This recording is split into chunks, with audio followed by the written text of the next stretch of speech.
I mean, again, he doesn't know who Gabriel is, right? Because he didn't come from an Abrahamic faith.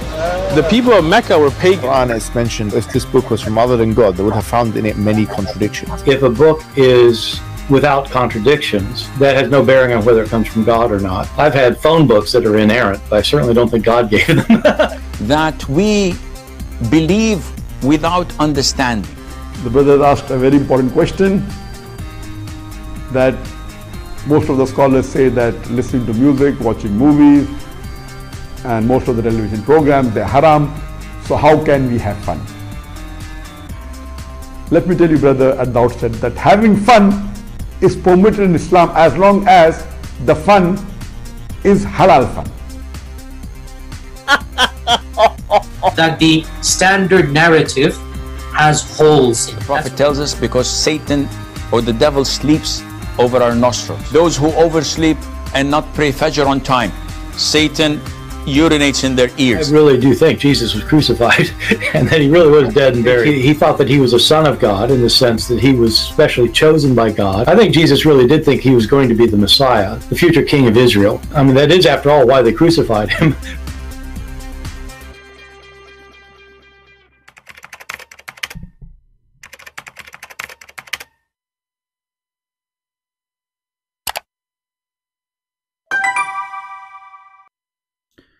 Hello everyone, and peace of Christ all of you. As you see, today we are in the other account, Arabian Prophet.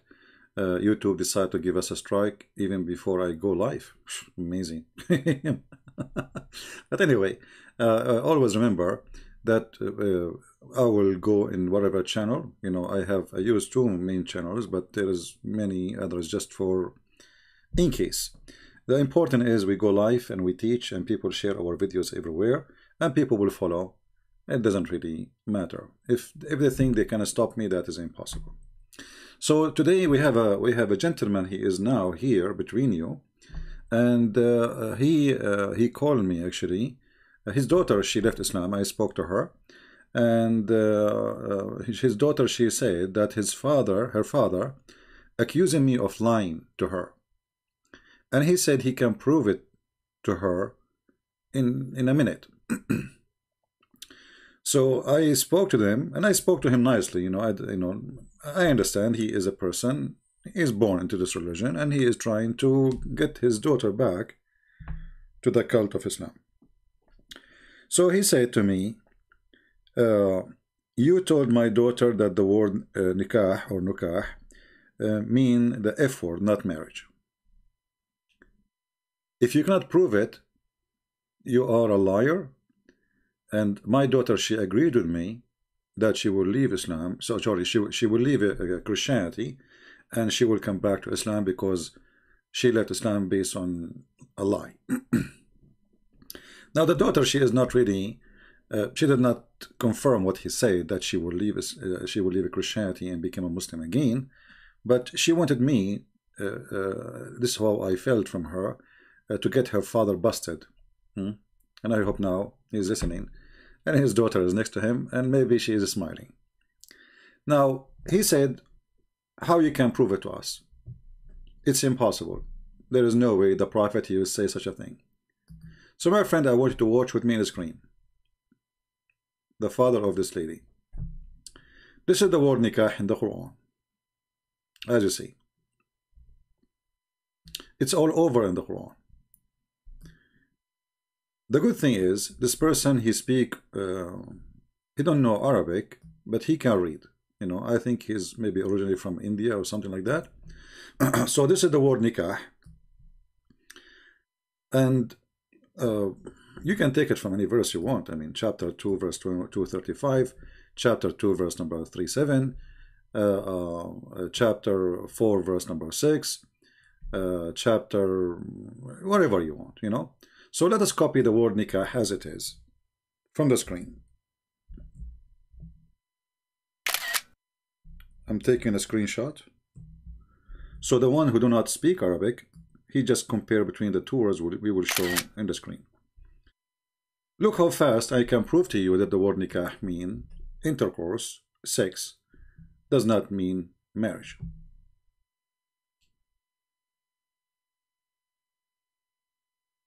Do you see how fast it is? The Prophet, he said, اصنعوا كل شيء إلا النكاح. The Prophet, he do everything except nikah. Okay, what does that mean? They are talking about when women, they have their menstruation. He said, do everything except sexual intercourse. And this is the Muslim translation. This is the Muslim translation. Do you see it? Okay. And this is the Arabic. So when Muhammad, he says, do everything except, do everything when women, they have menstruation. Do everything with your wives. Do all your wives. Do everything else apart from sexual intercourse. What is the word sexual intercourse translated from which word? Except nikah. So my friend, the one who just we spoke to, and your daughter, it is your turn now to leave Islam, because you said to me, I challenge you, there is no way the Prophet will teach such a teaching. And here we go. We took a screenshot for the word nikah. We are going to put them next to each other, so those who don't speak Arabic, they can read it. You see how easy it is? And this hadith is sahih, by the way. This is sahih Muslim. Even says reported by Muslim. So let us open the image, the screenshot which we took. My computer is acting weird. Okay. Let us zoom in. This is the word nikah here. And this is the word nikah here. Is it the same? It is the same. So do everything with your wife. She is your wife. You know, if Muhammad is saying do everything except marriage, I mean, he is saying to her to send to them, kiss them, touch them, play with them, fondle them, but he is saying don't marry them, because if the word nikah mean marriage, that's mean he is saying don't marry them. So have all kind of sexual relationship with them except marrying them. And as you see here, the same repeat again. Do everything except the nikah. It's in the black, you see it?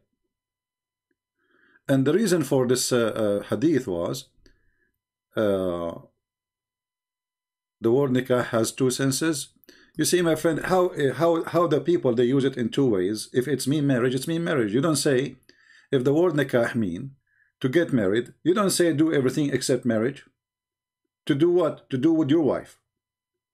So if Muhammad used it in his time as marriage, then he should not say the same word for sexual intercourse.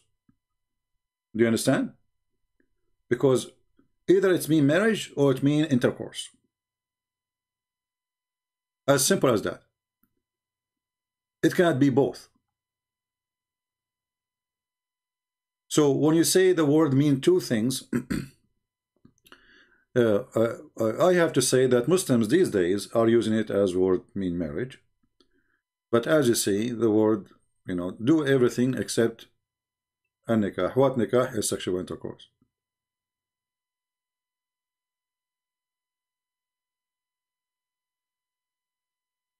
And this is the Muslim translation. And as you see, this is Sahih Muslim. This is Sahih Hadith. The Muslim, they cannot say this is weak and, you know, this garbage always.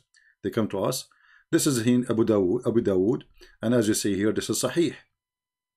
He says, read with me carefully. This is different hadith, says, جامعوهن في البيوت واصنعوا كل شيء غير النكاح. Do you see it? Do everything in the houses with them, everything. And جامعوهن simply mean you do like sexual things, and do everything except what? Intercourse. So the word nikah does not mean marriage.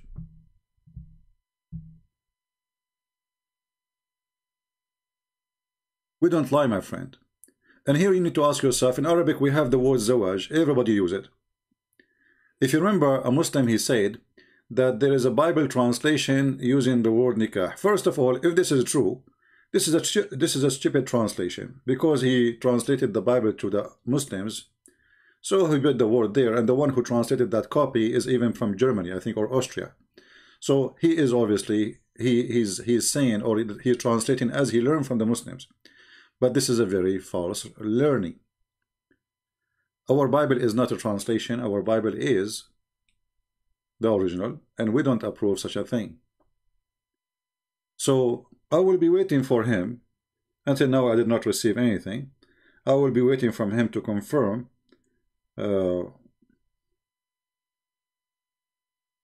Okay.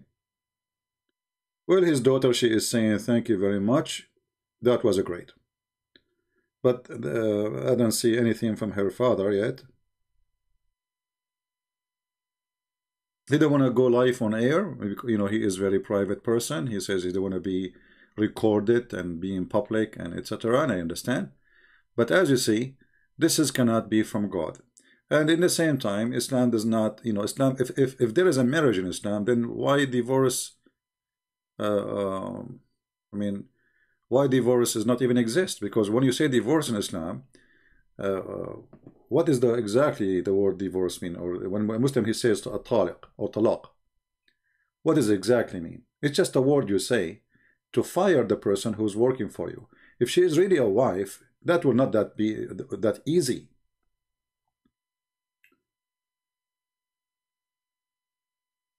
It's not going to be easy. It's going to be really hard to finish such a unity happen under the name of God. But because it's just a sexual contract, then you even send a text message, she is divorced. So what divorce is that?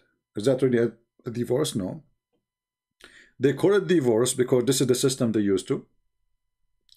But in reality, this is nothing but an ending of contract. The woman, she got paid when she is hired. The woman, she is fired, she get paid when she is fired.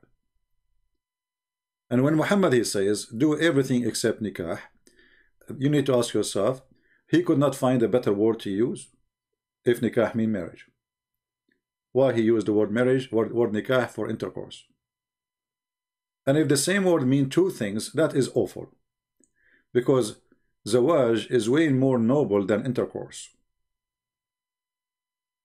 If Muhammad and the God of Muhammad, he chose the same word as intercourse to be the word to use for marriage, that means when we say marriage, we say intercourse. When we say intercourse, we say marriage. How that can be marriage then?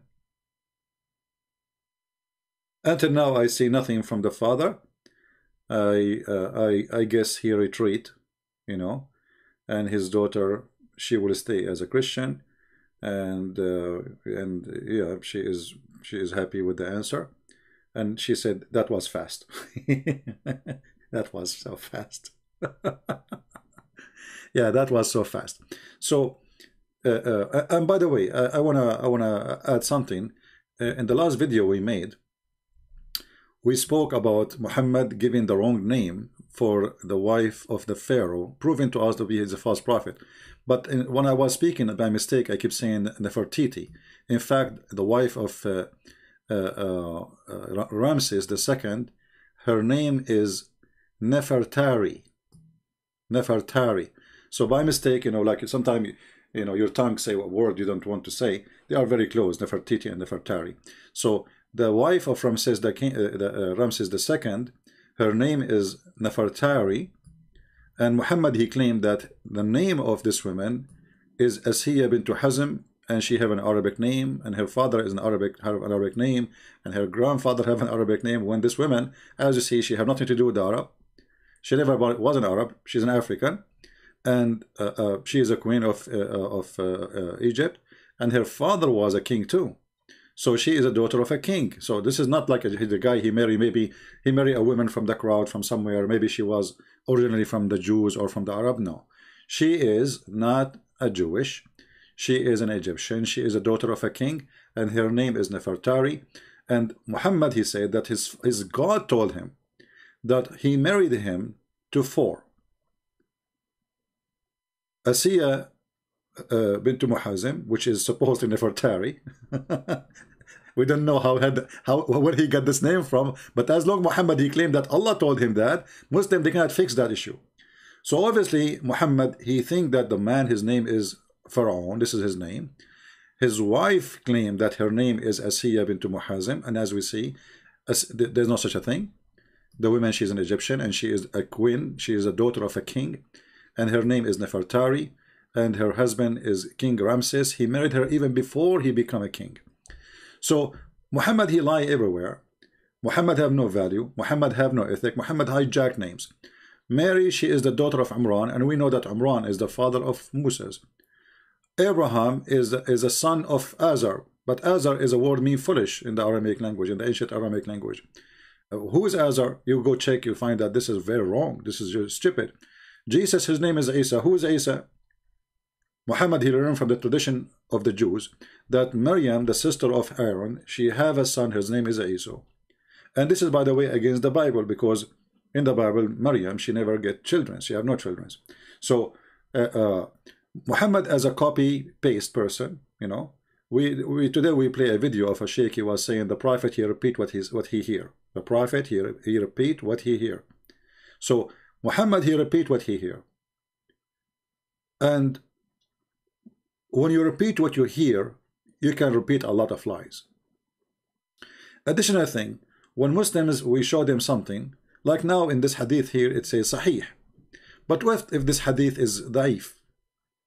But it doesn't matter for the Muslim. You see, it says Sahih now, you will say you are giving wrong meaning. And I am not the one translating, it's them, you know, like it's their translation in front of us, and they say you are giving wrong interpretation, you are misguiding people. So always they have to come with such an excuse.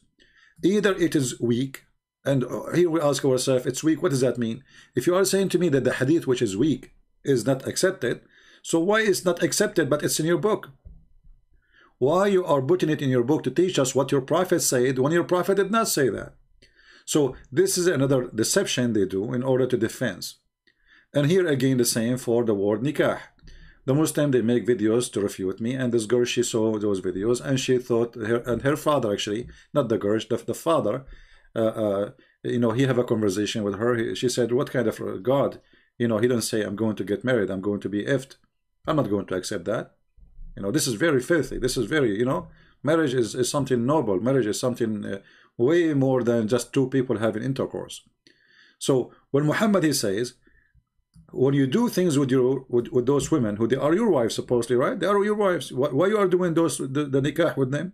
You know, why you are kissing them and touching them, etc.? Because simply they are lawful for you. So jami'uhunna, jami'u in Arabic mean to do the F word actually. But Muhammad, he is saying jami'uhunna, and he put the exception.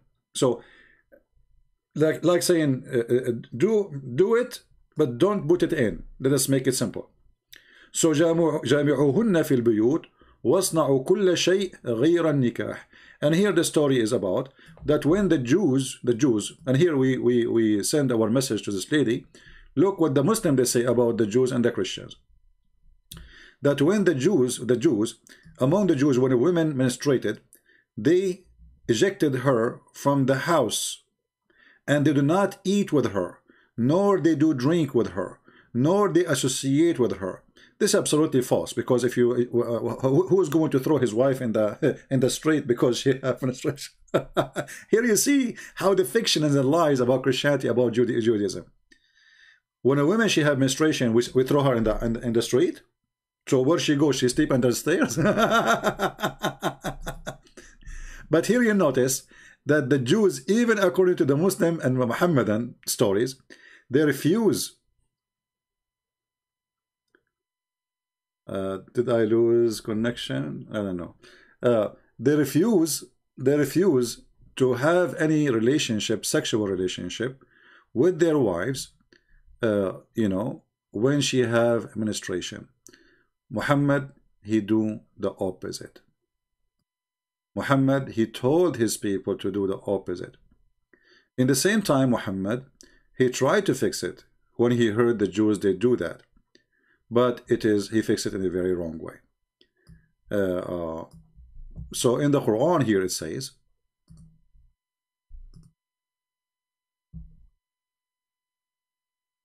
You will see here Muhammad trying to copy the Jews.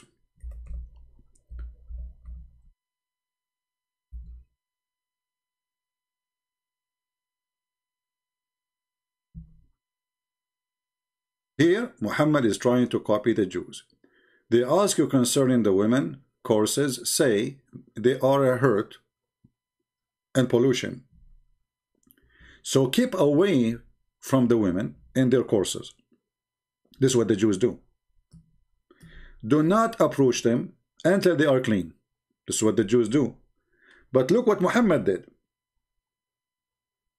Muhammad, he told them, well, this verse doesn't mean, you know, like, okay, we have to copy the Jews. We have to say as they say, okay, it's not good to go to the women and they have their menstruation, stay away from them. But you know what? Do everything except nikah.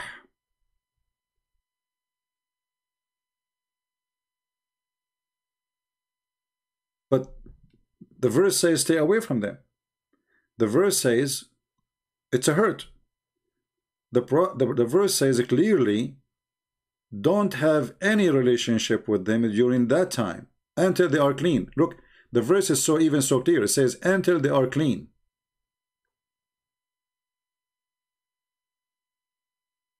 But because Muhammad, he is creating his own cult, he do as he want.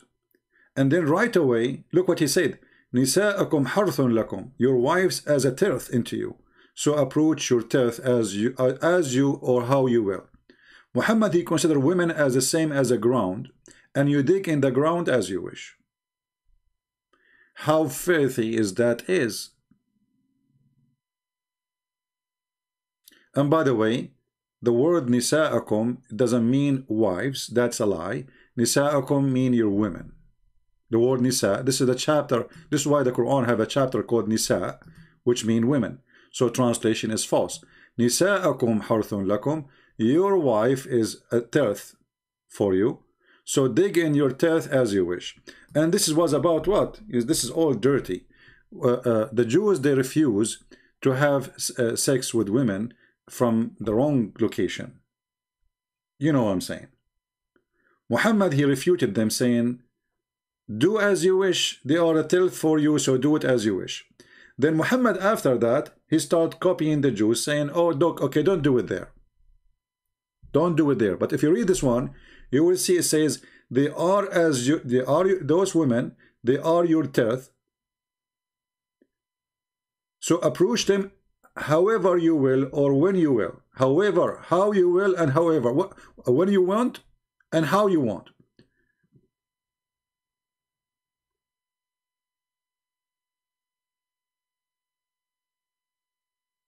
What kind of religion this religion is? And then Muhammad, to make the ethic go bigger, he says you can lie to your wives and you can take an oath lying to them. Allah will not call you account for your thoughtlessness in your oath. Well, all liars, they are thoughtlessness in their oath. But for your intention. So a man, he swear that to his wife he will not go to different women. His intention is to make her happy, let us say, so she will not, she will not chase him, she will not maybe take the money, she will not whatever. So look at this religion. Allah will not take you accountable for your oath, but for your intention from the oath. So what does that mean?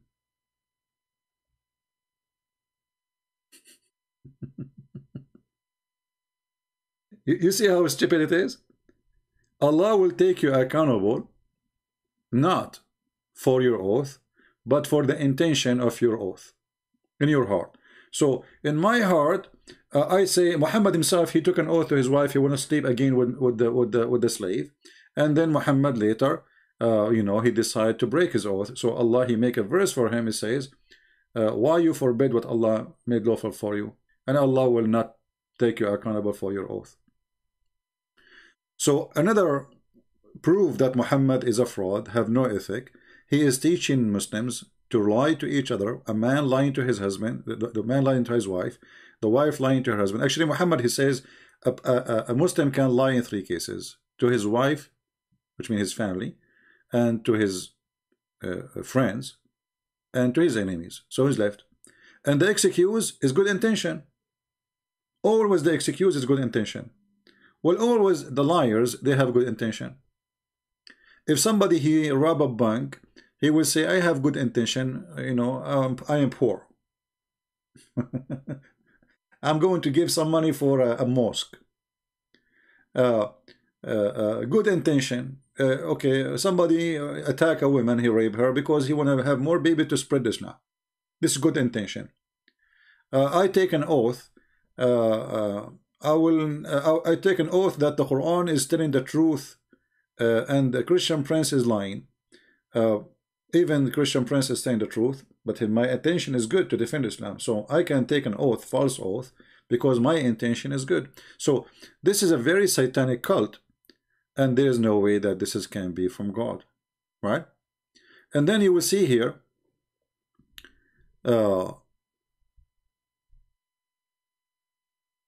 Muhammad here, he says, when you take an oath of your wife, let us say, you decide to say something, divorce them, let us say.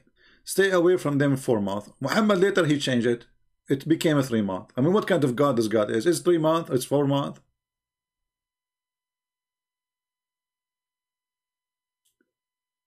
When a man, he divorces his wife, if the divorces exist, as you see, he have to stay from the wife for 3 months. Why? To be sure that she is not carrying a baby. What kind of God he do not know that if a woman she have menstruation already, she don't have a baby? Why he need to have 3 months to wait?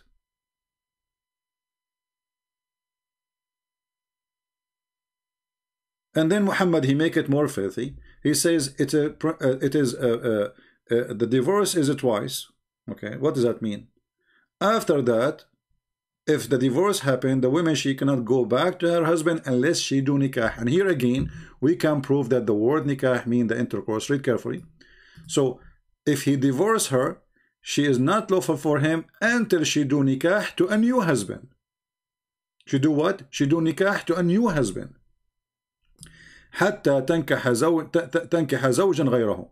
So she will not be able to go back to the previous husband unless she go and do nikah to the new husband.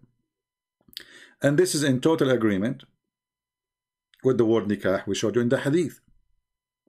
If you remember, in the other hadith where Muhammad supported a man, he did beat his wife because she refused to do nikah with him.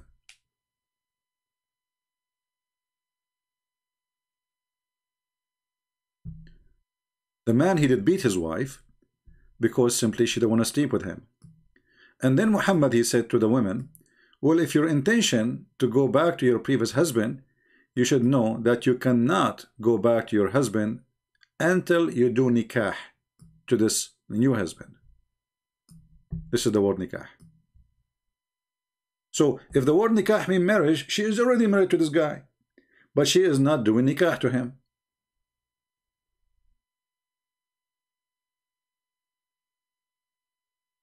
Right?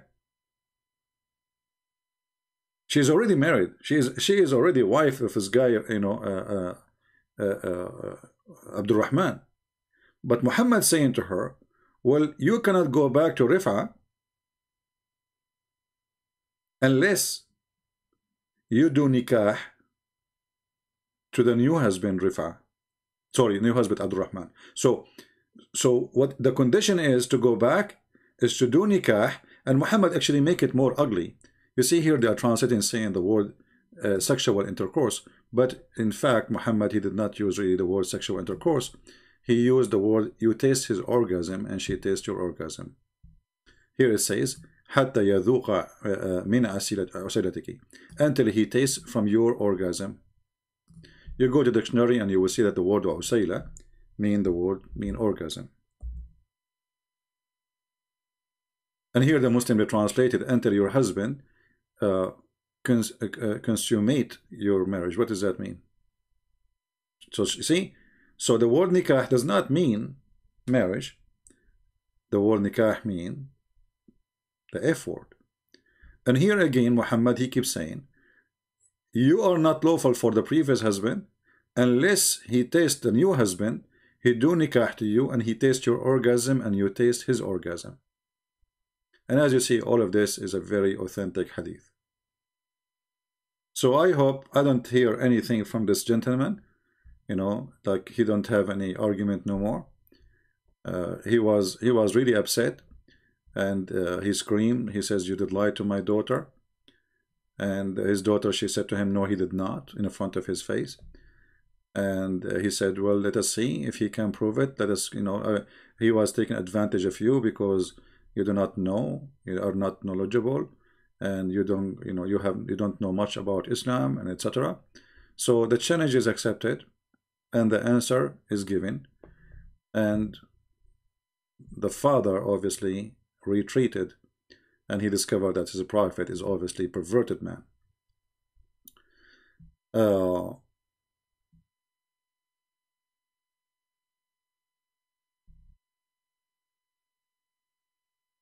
Let us see.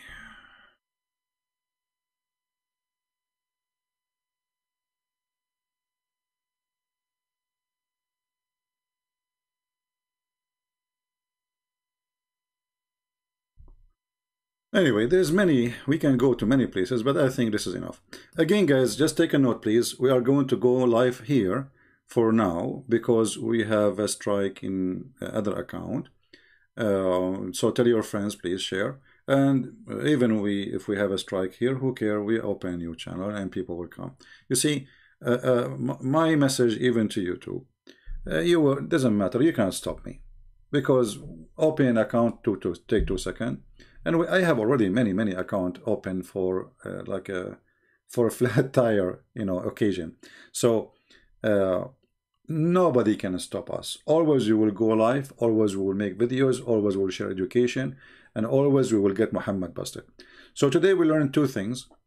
If Muslim they say to you that how the Quran knew about Ramses, the Pharaoh, tell them your prophet he know nothing, and the proof is your prophet he think that Ramses the second, his name is Pharaoh, and he think, actually not he think only, he said that his God told him that the name of the wife of the Pharaoh is Asiya bint Muzahim. It's an Arabic name, as you see, Asiya. This doesn't make sense. The daughter of Muzahim, this is an Arabic name. And even her grandfather, his name is Al-Walid. Where the Muslims and where Muhammad he got those names from, Allah knows best. And as long Muhammad he claimed that Allah told him, Muslim they cannot say, oh, it was a mistake of somebody. Muhammad he says, Allah he promised me. When Khadija she was in the bed of death, the rude Muhammad, imagine your wife, she is dying. And now he is making fun of her, obviously. He said to her, send my greeting to my wives. Khadija, she looked at him and she said, you married women before me? Because remember, Khadija is the first wife of Muhammad, supposedly. Or to Qatham, not Muhammad. He changed his name after he married Khadija. He got rich and now he claimed to be a prophet. So the old name doesn't fit. So he changed it from Qatham to Muhammad. So Khadija, she said, you married women before me? She was shocked.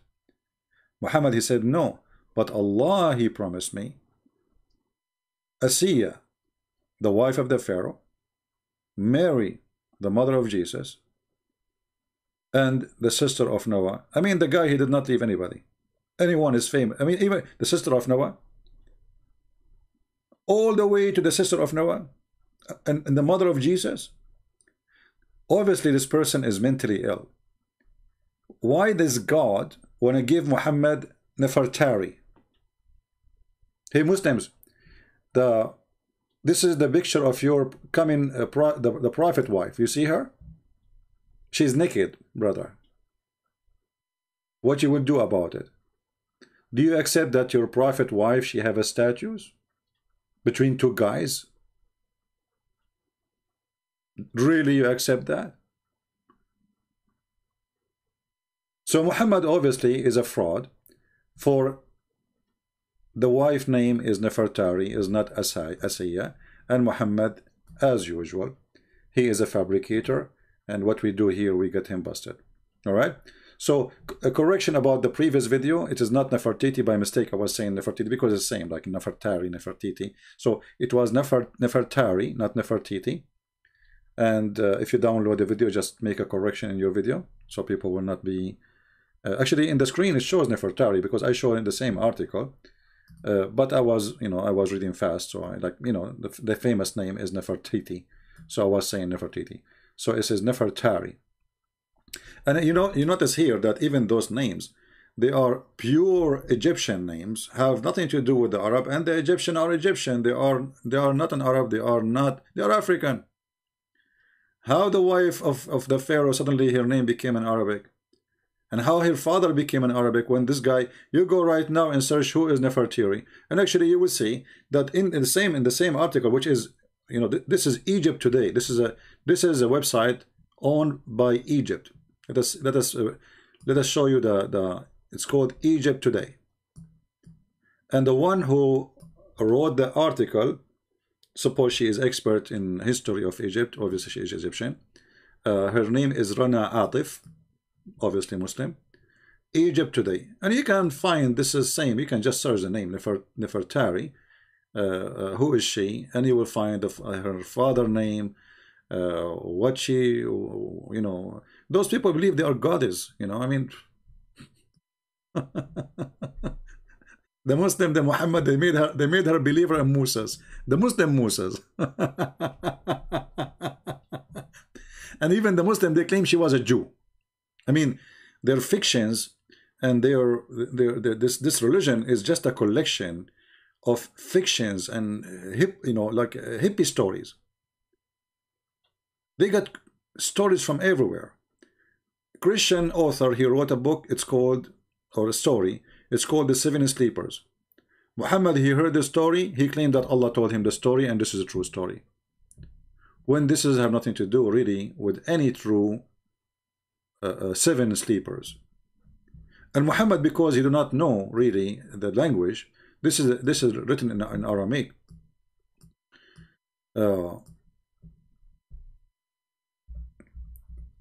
Just to show you an example of the city Muhammad.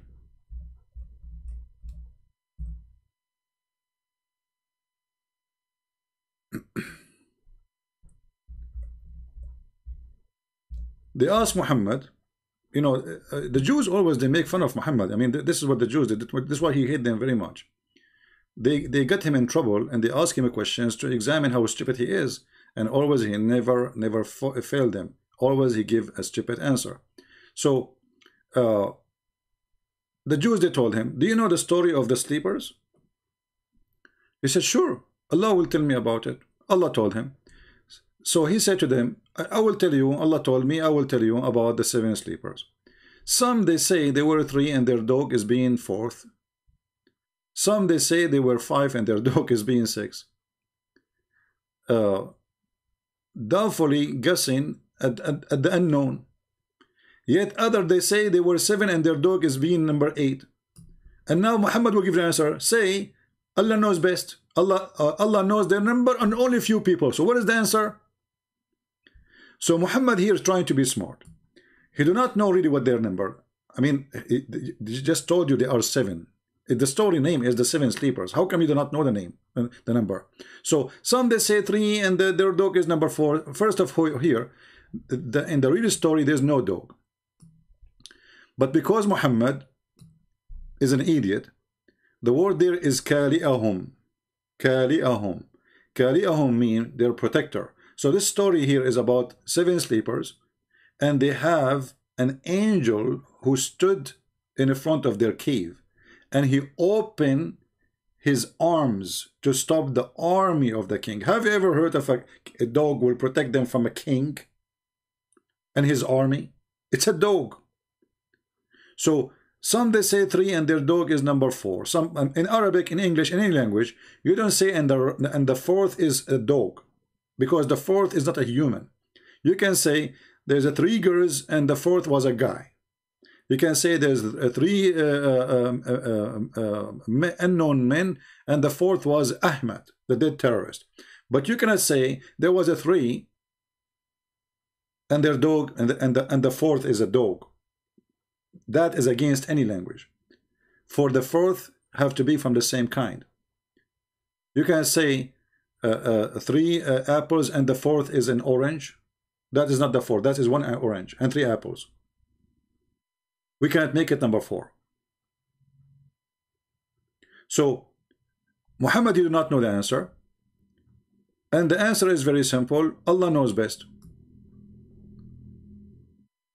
And then Muhammad, he claimed that this is an inspiration came to him from God.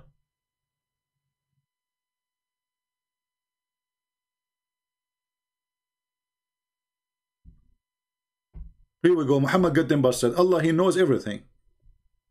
Allah, he knows the unseen. And everything Muhammad, he say, is coming from Allah. So the story written by an author, he is from Syria. Fiction story. Muhammad, he take it, he put it in the Quran. He claimed that Allah told him. And now they ask him how many they are. Still, until now, we do not know the answer. Some, they say they are 3 and their dog. And what the point of this? Some, they say they are 3 and their dog is number 4. Some, they say they are 4 and their dog is number 5. Some, they say they are 5 and their dog is number 6. Some, they say they are 6 and their dog is number 7. Some, they say they are 7 and their dog is number 8. What is that? So what the point of this stupid story? When the Christian author, he wrote the story, it is about patient. It's about the Christians sooner or later will be victorious. Now they are discriminating you. God can do miracles. And one day you will be victorious. Have patience. Here there's no point of the story. Here the God of Islam even cannot give us the number. How many they are Muslims? Are they 3 and their dog is number 4? Are they 5 and their dog is number 6? So what the point of this? Why he say they say to you 3 and their dog is number 4? I say they are 7. That's it. But Allah knows best. This is silly.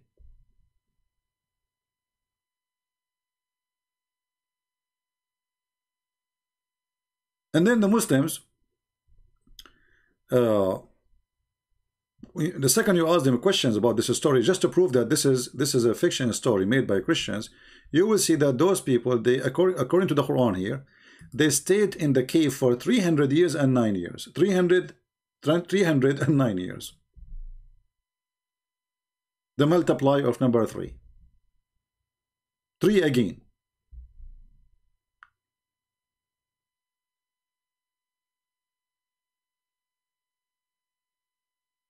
Why 300 years and 9 years? And then I mean, it's very silly. It's very dummy story. It make no sense. And there's no point of telling this story. We don't even know who they are, those people. If you ask Muhammad now, okay, who is those 3 and their dog is number 7? What language they speak? Where they live? What are their names?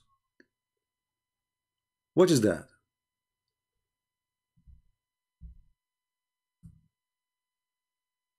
Is that really a book from God? 3 and their dog is number 4.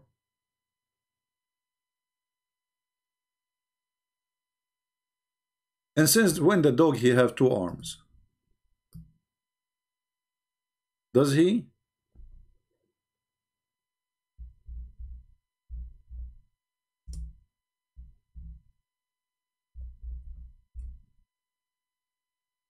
So the word Kali'ahum, which mean their provider, Muhammad, he make it a dog because he could not read the word correctly.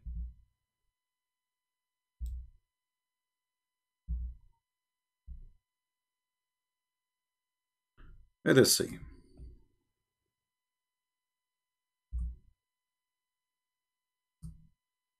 If you go to this verse,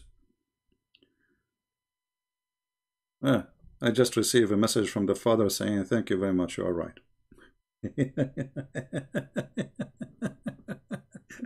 So now we have the father and the daughter living in Islam. That's wonderful. Okay. Happy to hear from you, my friend. I'm so glad that you agreed. And then he's saying this is messed up. And then let's continue. Okay, I'm happy to hear. So, and then here the Muslim, by the way, you will see that there's a miracle here. It's known by science now today that a human being, he cannot live without the sun. And Allah, he was flipping them from the right of the cave to the left of the cave. And why is that? Because so they can keep having the sun and have the vitamin and etc. so they can live. And secondly, if you sleep in one side, that will hurt badly. It can cause a very serious damage. Here we see the stupidity.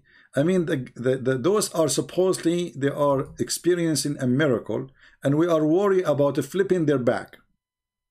Is that a miracle, or this is a nursing house?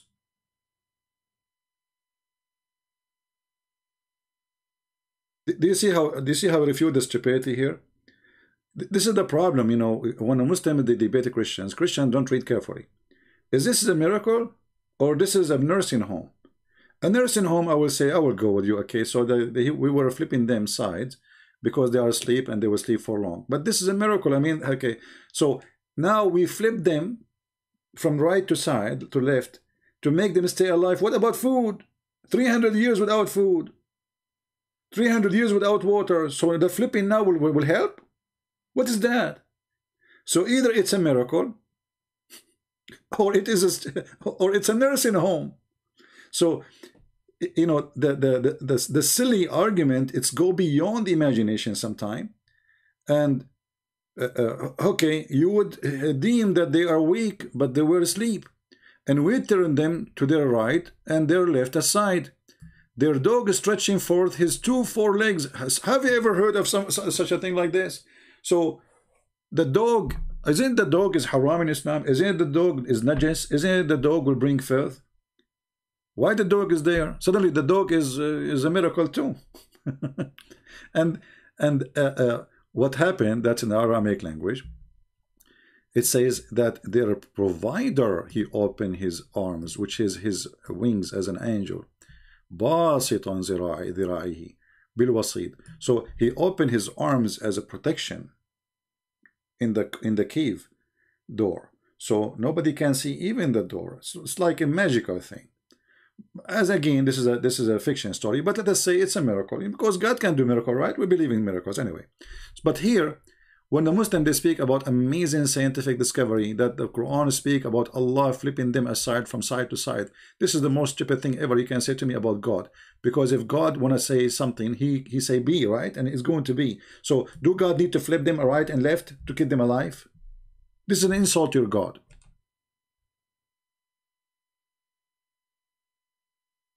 Are we listening, people? Do God need to flip them to the right of the side and the left of the side to keep them alive? Isn't this is a miracle, or this is a, you know, a Dr. Evil laboratory? So, and the problem of people when they debate Muslims, they don't read carefully, you know. This is why Muslims, they don't really have a problem to debate many of the Christians, most of them. But with me, they refrain, you know. Don't go there, because this guy, he read differently, this guy he see differently, this guy he will flip it upside down on us. This guy, he flipped the table, as simple as that, as Jesus he did in the Jews in his time.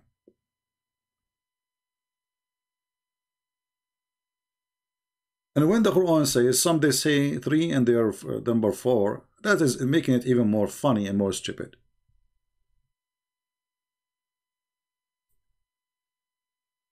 Same time, you would see in the sun when it rose, declining to the right from their cave, and when it set, turning away to the left. Look at this.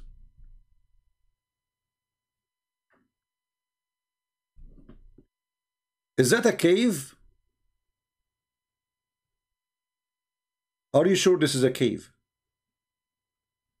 Because this cave, in order to receive the sun that far inside, it might be, I mean, I don't know, maybe this is in the 70th floor in the Himalaya. And what about the winter sun? Is it the same? What about the summer sun? Is it the same? Isn't it the Quran says that Allah is the Lord of the 2 east and the 2 west?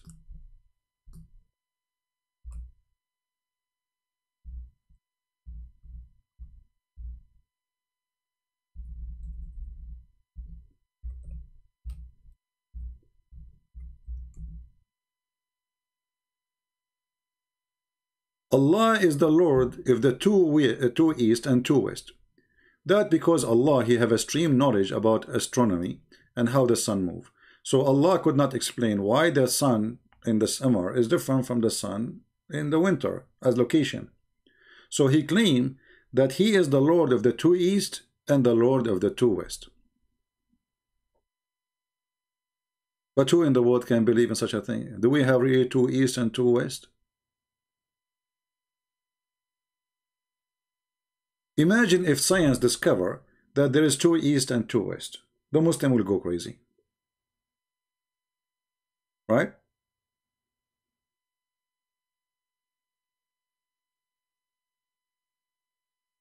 If you go down here, another mistake in the Quran. I mean, wherever you go, this is stupid. It says there is two bodies of water floating, meeting together, meeting together. But this doesn't say that, by the way. This is a false translation. It says that two seas, al-Bahrain. Change the translator, you will find a new Quran. This is Yusuf Ali. Why the Muslims, they don't want us to say the word two seas? Because this is a mistake right away from the start. Because the fresh water is not a sea. It's not. He has let loose the two seas, between two brackets, the salt water and the fresh water, meeting together. Okay, are they meeting together? Read what it says after that. Between them a barrier which none of them can transgress. So according to the stupid Quran, salty water and fresh water, they don't ever meet. Why? Because there is a barzakh between them. The Muslim, they fool some people. They say to them, go to YouTube, you will see two colors of waters. They say, Subhanallah, they are not mixing as the Quran says. My friend, salty water and fresh water, always they mix. Get a cup of salty water, and cup of fresh water, and put them in one pot. Let us see if they mix or not. Very simple. What the Quran here is saying, that between them a barzakh. Barzakh is a dry land. You can go right now, read chapter 55, verse 20. Go to Ibn Kathir and you will see the word barzakh, or you can go to the dictionary. You see the word barzakh is a dry land. So here they fabricate even the meaning. They claim it is something when it is something else.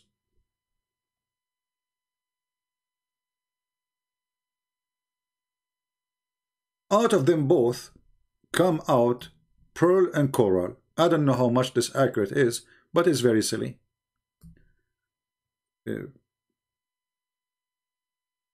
What does that mean exactly? I mean, what, pearl and coral? This is what we live by. So, and the funny, by the way,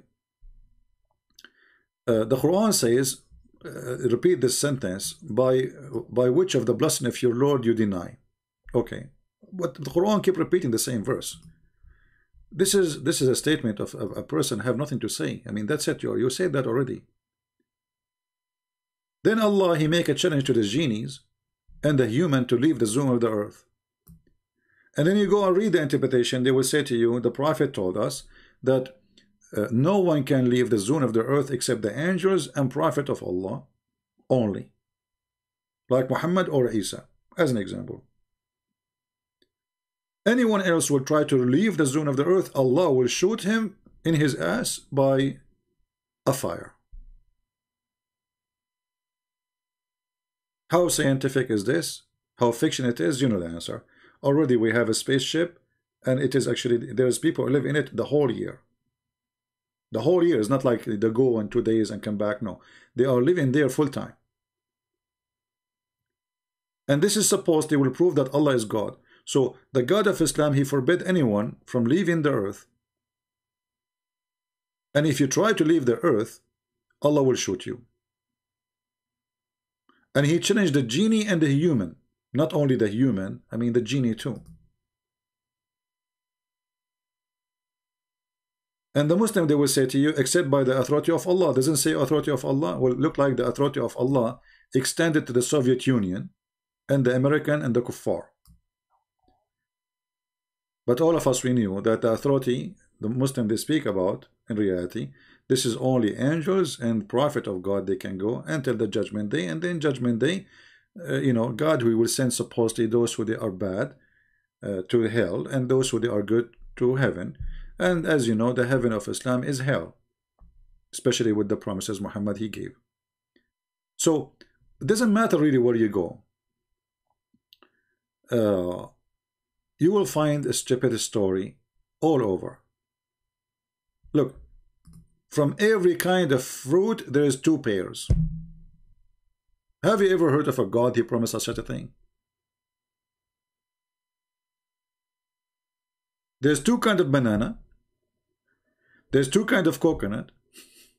There's 2 kinds of orange. There's 2 kinds of grape. There's 2 kinds of and you notice here that Muhammad he have to use the word fruit in pairs, not a choice of a fruit, but a choice to make the end. You see here, if you don't, I know you don't speak Arabic, but you see this letter at the end here, he have to make the same tone, like tukadhiban, zawjan, tukadhiban, you know, you see. So he have to repeat the same thing just in order to make like a rap song. So which is very silly and very stupid. He forced his heaven to change to be silly just because he needed the letters to be at the end. He trying to find the word fit to be there. And regarding this issue here, I mean, my videos became long. I suppose we just answer this gentleman. Regarding this, the Arabic language. If you remember, 2 days ago, we have a Muslim, he called me, and I said to him, the ant make Quran, if you remember. The ant make Quran. And the funny is that the ant make Quran, and the ant, she is making Quran, and she is ending the same with the same ending as letters. Chapter 27, verse number 18. You will see here. You ask the Muslims who is talking, they will say to you Allah. Okay. Yuzi'un. The last letter is Nun. Nuzaun. Okay. The ant, she said, La yash'urun. Look, the ant, she is trying to make Quran fit with the tune. you know what I'm saying? If this is the ant talking, why she is keeping the same terms, the same tone? We get it. Allah saying use your own. The ant, she end with letter into. If the Muslim, they will say that this is not the ant saying that. That means Allah he lie. He changed the words.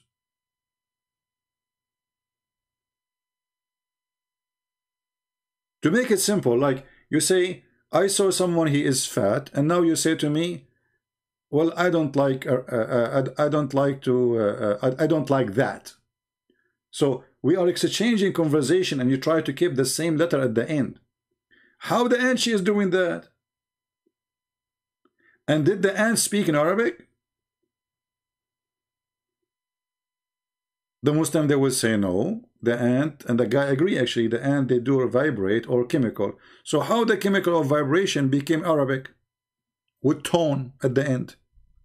Yeah, this is DJ mixing. And then Sulaiman, he answered, and he added the tarnoon at the end. As-salihin. And then he checked the bird. He didn't find al-hudhud. He said al-ghaibin.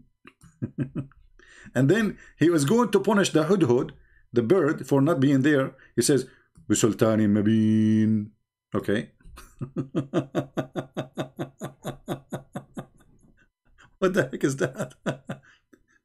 Somebody saying it's a poem. No, this doesn't go to the level of a poem, because it's a stupid statement. Secondly, it doesn't have a, you know, in Arabic we have like a special balance for poem, and if you don't keep it, you don't have one.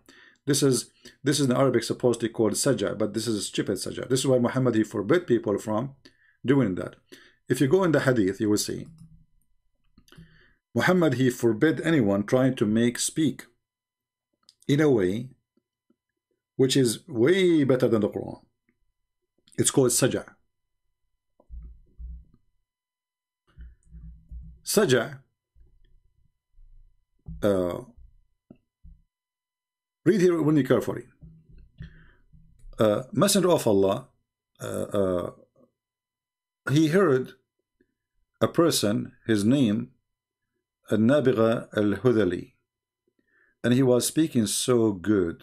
You know, he spoke like in the language, which is really, really good. You know, so what Muhammad he said to them, he said, "This is the Raymond speech of the Kohan, of the monks, but those are not really monks. Those are people who they speak in a, like, let us say they are very good in the Arabic language, and like, you know, like you do a rap, you know, but the whole, those people, the whole conversation they do it this way. They don't talk to you normally. So you say, I want to have a coffee, they give you an answer, end with the word coffee. You know what I mean? Everything they say, not only just in a certain time, just for fun. So when Muhammad he heard someone speaking it, and in his time there was many of them, Muhammad he tried to copy them, and this is why after that Muslim they forbid people, and Muhammad forbid people from practicing such a thing.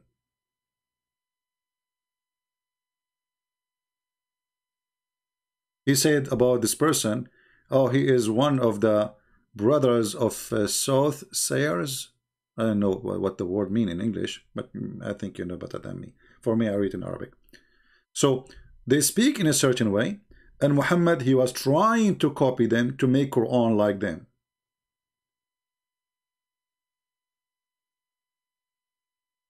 And look how many times this is repeated.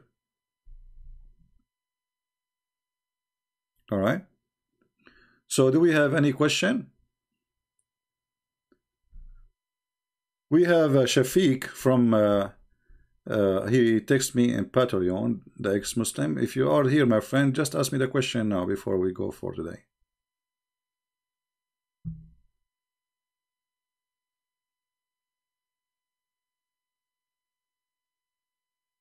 So guys, just remember, please, as you see, we don't have too many yet. They knew that I am here in this other account. We will not use that Christian Prince account for some time. We are here in the Arabian Prophet, so tell your friends. And remember always, if I lose my channels, you can find me in Patreon. And the last thing I will update for life, that will be my channel. Doesn't matter where it is, all right? So the channel is not really someone who can foresee the future. Ah, okay. Well, no, this is a fast translation, really. The Kohan, yeah, it's like, you know, you can tell the future, but those people, they speak wisdom. Muhammad is being a fool again. So there's a person who's maybe I should make a video about it. I think I made videos about this topic. There's a person, he was very, very huge as body, as a shape, you know. This guy, he is so famous that nobody can speak Arabic like him. Nobody. He don't make poetry. And people, they could not understand how they can do that. So they start saying the genie inspired them, the goddess inspired them. Otherwise, how they can do that? You know? And here, when Muhammad he said such a thing, he agreed that they are supported by goddess, but he's being stupid. They are just people who have a very skill. They are skilled in the language. Muhammad he tried to copy them to make Quran, but his Quran comes so silly and so stupid, not even close. So there is some famous names in the history of Arabia. As an example, Sutayh. I don't know if I can find any hadith about Sutayh. Let us see in English. Sutayh is the most famous one, and nobody can beat this guy ever in the history of Arabia. Let us see.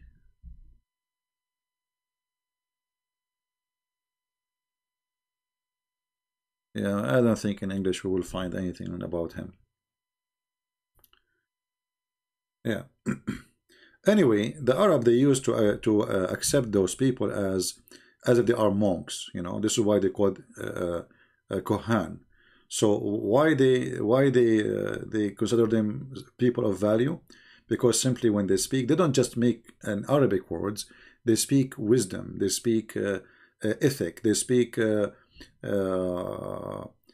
you know, it's not just a language. You know, it's a teaching. It's education.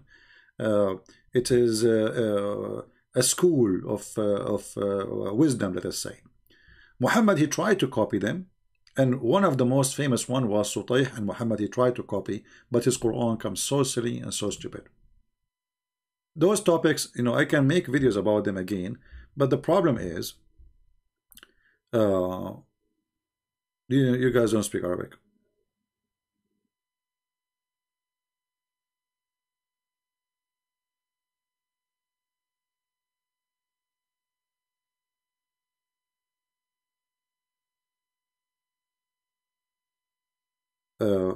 Actually, there's a verse in the Quran. Let me see. I'm trying to remember.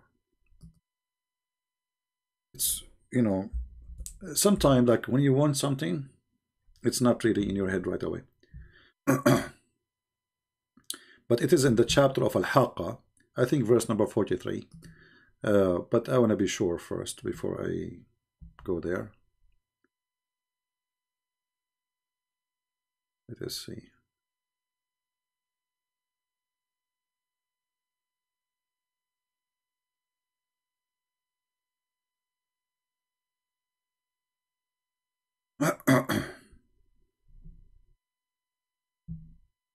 There we go. Yeah, I was right.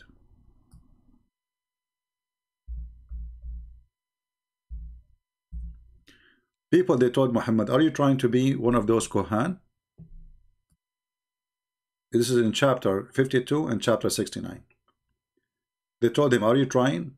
You know, or you know, Muhammad, he said to them, Allah told me to tell you, I am not from the Kohan and I am not crazy.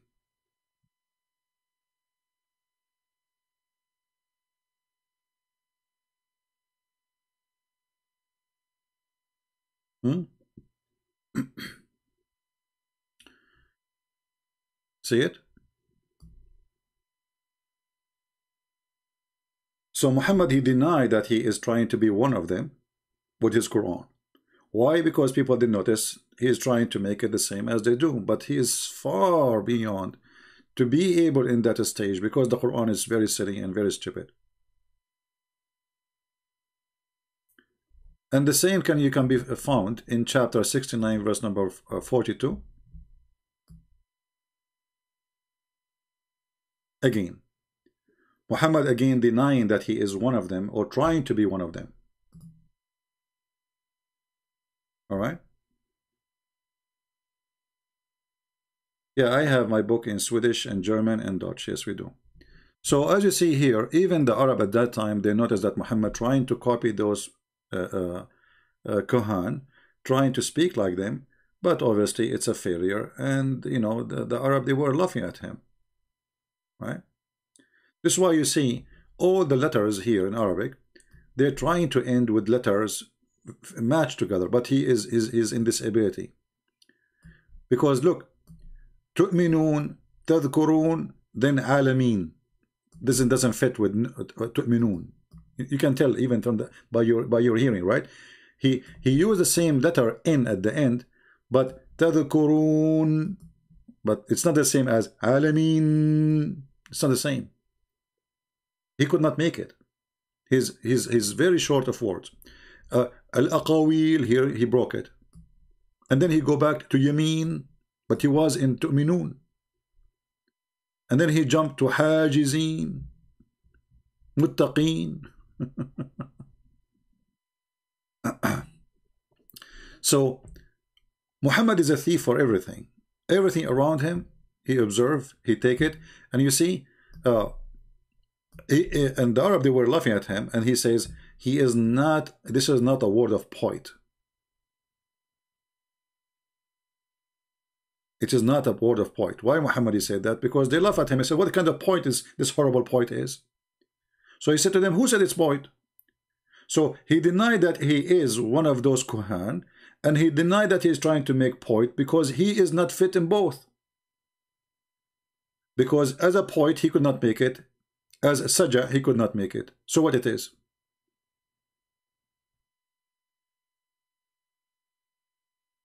Right? So any question?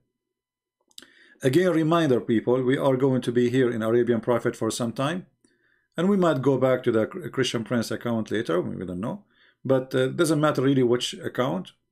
The important is we are here to learn and to listen, right? Which channel is not, who care? I mean, this is not a house, it's just a strip at YouTube. Do we agree? So if we create a new channel, don't be lazy and say, oh, I'm going to, you know, because if you see, the funny is, the video I make, let's say I made a video today, right? You go to the channel where they are loading my videos, it have a 3-time view more than my channel, and I am the one who made it. Isn't it funny? I don't know why. I think YouTube is targeting me, and we just received a strike, as you see. So it doesn't make sense. It doesn't make sense that a person, I am going live, and nobody get notification, nobody receive notification. You know, people have a hard time to find the videos, and then like after, let us say 10 hours, I get like 10,000 or 15,000 view. Then the guy who load my video, it's not fresh anymore. He make 3 times, 4 times more than me.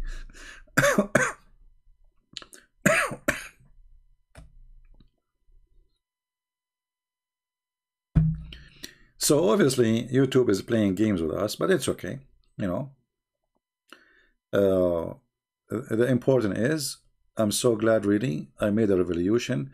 Like when I spoke to this girl today and her father, I was sure that I will convince him that he is wrong. I have nothing against him as a person, you know. I actually respect the person. He want to be sure that his daughter, nobody is fooling her, nobody is lying to her, you know. And we will never do that. Everything we say, we show it on the screen. You can go check it out. We made the revolution. Christians now today, they are very well armed with answers, and Abdul and Mohammedanism cannot fool them. Once I was reviewing YouTube about you know, a video of mine, and then a Muslim, he says you worship a man in the comment. Then other person, he answer saying, you worship a shin. And at that time I was like, it's not too much popular between Christians. I'm trying to teach the Christian that Allah is a shin. So I wanted to see who was this guy, so I click at his name, and so you believe it or not, he was like 9 or 10 years old. He is posting videos about games. He's a kid. So I was happy to see a Christian kid was able to refute the Muslims' mockery of Jesus that we worship a man, where you worship a leg. What kind of God he is a leg? Why he have a leg anyway? Any Muslim can tell us? If Allah is not a man, why he have a leg?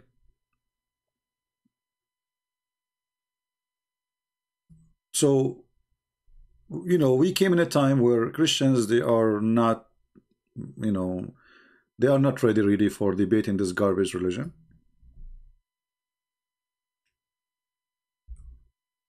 Let us show the hadith.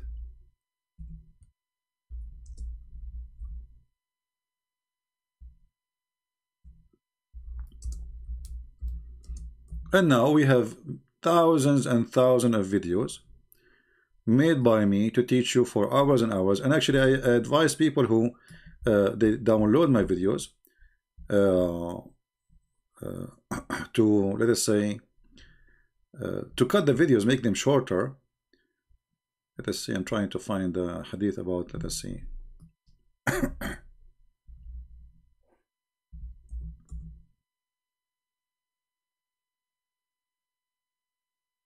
Yeah, try to cut the videos and make them short. Like today we make a video about what the word nikah mean. Cut it, make it 2 minutes, you know.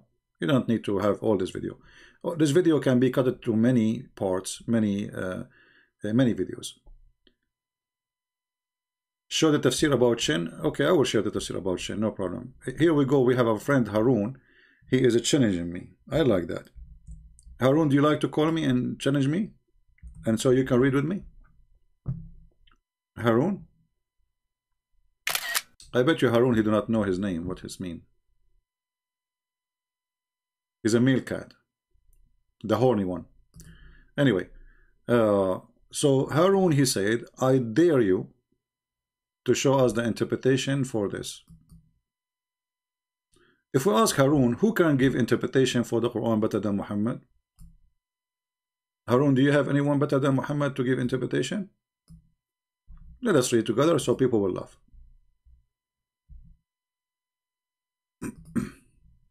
Are you ready? Okay.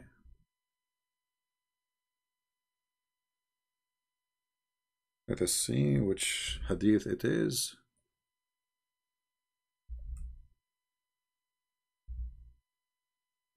Read with me carefully. Harun, you said I dare you. You said what? I dare you. How you recognize Allah? They asked the Prophet. How you recognize Allah? Allah will come to the Muslims in a shape other than the one which they saw first time, which we wonder what shape is that. Right? Muslim, can you tell me what shape? So Allah will come to them in a shape other than the one which they saw first time. Read it. This is Al-Bukhari. This is not weak. Allah will come in a shape other than the one they saw first time, and He will say, I am your Lord. And they will say, you are not our Lord. And none will speak to Him except the Prophet. Wonderful. So Allah have a shape, and He changed His shape. So Allah now is a change in what? The shape. And the word shape means physical. Physical, He have a physical body. And then it will be said to them, do you know the sign which you can recognize Him? They will say, the shin. And then Allah will uncover His shin. Are you there, Mr. Harun? Are you, Mr. Harun, there? I dare you? Do you still dare me? This is your Prophet, and this is Sahih Bukhari, hadith number 7439. So this hadith, and who is the one who can explain Islam better than Muhammad? Nobody, right? So Allah have a shape, and Allah will come to them in a shape other than the one they knew, and the Muslim, they will curse Allah and they will say bad words to Him, and they will say to Him, you are shaitan. Then Muhammad, he says, Allah, then He come in the real shape. What is that? The shape which they recognize Him with, which is what? Which is the shin. Are you with me, my friend? So the only way to recognize the God of Muhammad is the shin of Allah. Now if we ask the Muslims what is special about his shin, they have no idea. I mean, how you can recognize him by his shin? You tell me. Are you there, Harun? Harun is dead now. Harun is plain dead.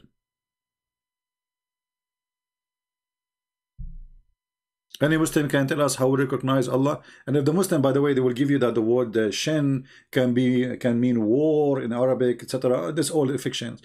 But people, they are asking him about seeing Allah, seeing Him literally. Read from the beginning. They asked Muhammad, are we going to see Allah? We said, oh Allah Messenger, shall we see our Lord? See our Lord, not see war. See our Lord? He said, yes. Do you have difficulty of seeing the sun and the moon when the sky is clear? They said no. He said, okay, so you will have no difficulty seeing your Lord in the day, when no difficulty of seeing Him, seeing the sun and the moon. And then Allah will come to them in a shape. The story continue, and that shape will be different. So Allah is a convertible God. He can change His shape. And here Muhammad did not tell us what shape He used to have and what shape when He come to them, what is that? So then the Almighty come to them in a shape other than the one which they saw first time. Muslim, you saw Allah first time when? When you Muslim, you saw Allah first time? Help me. And this is additional proof that Muhammad is a mentally ill person, because according to your religion, nobody saw Allah, not even Moses. So how he claimed that you saw him, all of you Muslims? Hey Muslim, did you see him? Leave your comment and tell us if you ever saw Allah. So Allah will change his shape, and the Muslim, they will, and he will say, I'm Lord, your Lord. And then the people, they will say to him, we seek refuge by Allah from you, which means they accuse Allah to be shaitan. And then how you recognize Allah? They said from his shin. Nice to meet you, Mr. Shin. All those things were not known for Christians, and we spent years and years and years of education so Christian they can refute this funny stupid cult. They claim that they believed in one God, and then we find that Allah, he says, if we want to take a partner, we take it from us. And by the way, I don't care if you believe in one God or not, or 10, who cares? The question is if he is real or not. Muslims, they think that they are so proud that we believe in one God, one monotheism. Okay, hold on, let us say you believe in monotheism, but you are not. But let us say you do. What does that mean? Those who worship Satan, they believe that Satan is the only true God. They have a temple for Satan, and they believe he is the only true God. They are monotheists too. There's many monotheist religions in the world. But the question is, who's your God? Right? So even the logic and what they are proud about, you know, this is what happened to you when you have no honor. You try to be proud about something silly. The Indian, they have, according to this guru, what's his name? Sadhguru, he said in Hinduism there is 35 million gods. Okay, maybe the number is funny for you, but this is not really funny for me, because simply, what if they are really exist? The question is not how many they are, the question if it's true or not. You know what I mean? Because if they are exist and they are 35 million, what you can do about it? Can you change God nature? Can you say to God why you are alone? Because if we want to ask questions, then we should ask even how he's alone. You see, there's a question every believer, doesn't matter what religion is, he stopped with because he don't want to go further, because he cannot really ask those questions. When a Muslim, he says Allah did not give birth, and Allah have no sons. Okay. Allah don't sleep. Okay. Allah don't eat. Okay. Allah don't sleep. Okay. It's not fit for Allah to have a son. Okay. It's not fit. Why? Who said so? Who is the one who put the rules? You, the God. And what will happen if Allah have a son? He's going to be insulted. Very silly argument. So, and if Allah, he want to take a son, he will take it from us. That's funny. Or a wife, you know, take it from us. I thought you are only one. In the same time, Muslim, they question every other God. The second you say their God, they don't dare to question. Even how Allah sat in the throne, the Muslim, they say, this is haram. We can't ask this question. It's a simple question. Allah sit in the throne, how he said. You see, any simple question will destroy us now. Any simple question. The Muslim, they say to you that Allah is all-knowing, Allah is etc. Allah is blah blah blah blah blah blah blah blah blah. Allah, he created the world by saying be and it was, but this is not true. The Quran said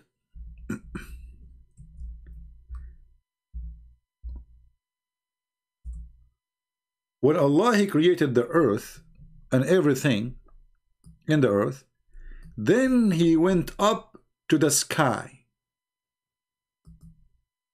You ask the Muslims, what do you mean Allah, he rose up to the sky? He was in the earth? This question alone will make them in trouble. They will say to you, this question is haram. We are not allowed to ask it. We are not allowed to discuss it. Okay, why? It's haram. Okay, why it's haram? Tell me, what's the problem? If he himself saying to you, he went up. Huh? He went up. What is the problem? Because if you question it, you will find that this is against what they say. They say Allah, he created things by saying be. But then we find that Allah, he have to leave his throne and come down. And he took him many days sitting in the ground, in the earth. and then he went up to heaven. But there was no heaven, because remember, in different Quran, different chapter, it says that there was no sky. Allah, he created everything in the earth, and the sky was a smoke. So Allah went up where?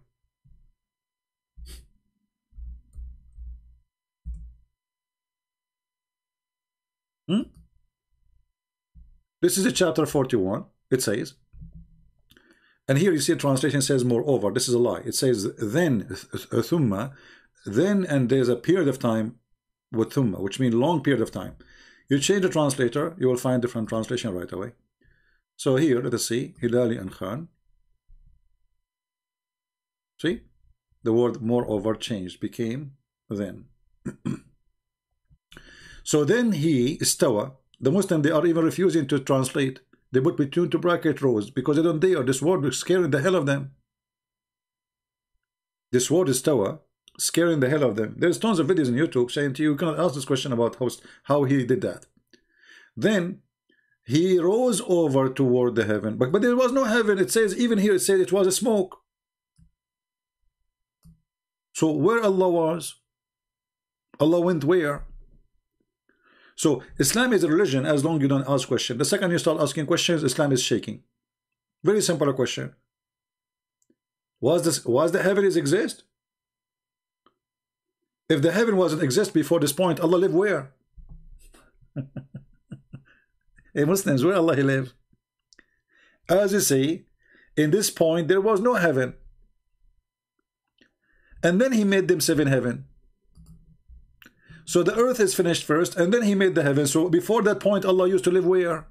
Homeless? Then we go to the hadith. You see, I'm trying to make the video short. This is why my videos is endless. Because, you know, conversation lead us to more evidence, more reference, more crazy stuff. What you can do. I know you hate me. All right. Muhammad, he tried to copy the Bible. As usual. Because he is a zero person, he have nothing. So where was Allah? Read carefully. Abdullah, etc., the messenger, he's saying that God recorded the fate of the creatures. He did not record really. It says qaddara. He wrote all the maqad, which means the fate. 50,000 years before the creation of the heaven and the earth. Okay, so 50,000 years before the creation of the heaven and earth. So 50,000 years before that date, Allah was where? Read carefully. 50,000 years, his throne was above the water. I mean, do you see the stupidity? 50,000 years before he created the earth and the heaven, his throne was above the water. Where is the water? Shouldn't he create the water first? You just said he did not create the heaven and created the earth yet. What water?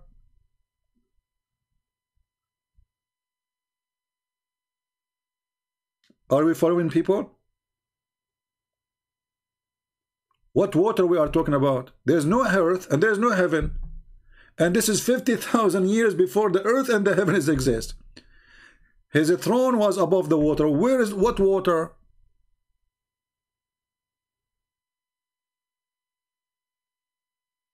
Same time, if his throne was exist 50,000 years, years according to what? If there's no earth, there's no heaven. When we say years, we are talking about the sun movement. We are talking about a day, correct? I mean, this is a silly, stupid cult. You cannot discuss it even. This is so silly. This is a duck making noise. Walk, walk, walk, walk, walk, walk. 50,000 years. There's no years yet. And what years?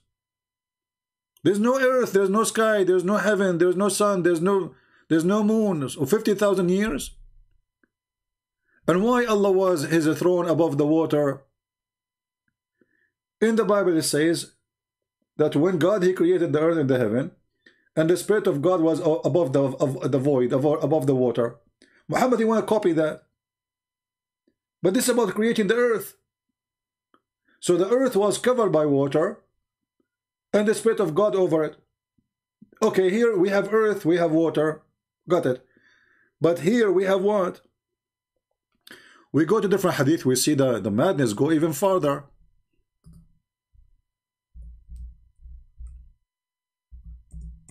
The Muslim, they say nothing is above Allah, nothing is under, everything is underneath of Allah. Okay, read with me carefully. I say to a messenger of Allah, where is our Lord? Before the creation, before he created the creation, read carefully. He said he was above the cloud. Do you see the stupidity? He just said to you before he created the creation. You said to him above the cloud. He just said to him before he created the creation. Isn't the cloud a creation? Isn't it the earth is a creation? Isn't it the sky is a creation? So where was Allah before he created the creation? He said he was above the cloud, below which was air, and above which was air and water. Too much hashish. And then he created his throne above the water. Like what? Is that the point of his starting? So Allah, he decided to make some furniture? What does that mean? What happened to Harun? Harun is gone. Harun in the bye-bye. Harun is not just watching, laughing at his prophet. So where was Allah? Above the water. I mean, what water? There's no creation yet. Allah is a duck. And above him air, underneath of him air?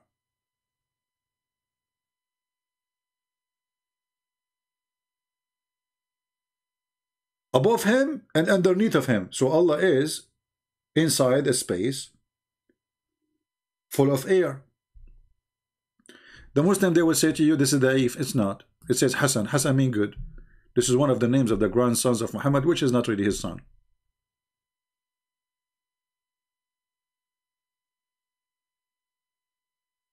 Do we have any Muslim? As you see, this is a hashish talk, but this is the point of what we do here. Each moment we spend, we are learning, and I hope people are taking notes. And please don't send me email later saying where we can find that. I just received an email from a person saying to me where we can find that Muhammad, he worshipped the 3 daughters of Allah. My friend, the satanic verses is very well known. You go to the Quran, you open the satanic verses. You can go and type in Google satanic verses, and then you can go and read the interpretation for it made by Muslims. You will see that Muhammad, he worshipped the 3 daughters of Allah. This is why the Quran says Allah will delete whatever shaitan he throw in the mouth of Muhammad. Chapter 22, verse number 52. Already istawa? Actually, the word istawa can come in different meaning, which means cooked. So already he's cooked. He's already istawa. And by the way, here other problem in the Quran, like the Arabic language. You see now, if you look at the language right now, you see dots, you see like volve in the top. Those will not exist, which will make it impossible really to read, because it can mean something else. Even the way the letters they are written now, it is totally different from the original.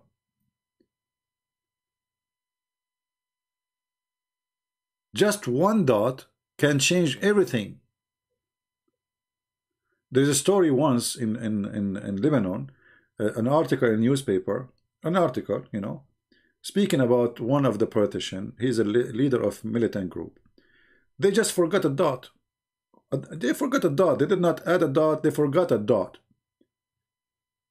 Tens of people get killed because they start shooting at each other. Oh, you are insulted, etc. They just forget a dot in the newspaper print.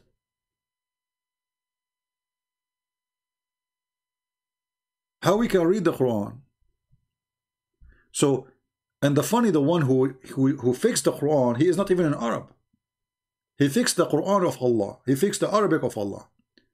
And then there's other person, he came, Al-Farahidi. He came and he make even fix more fix, because the Quran was written in a very stupid way.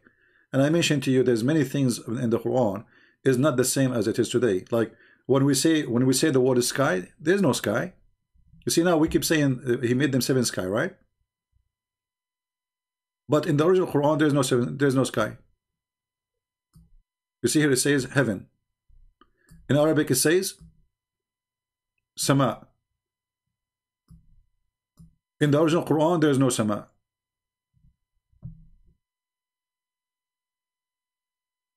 There's samut. And samut have totally different meaning.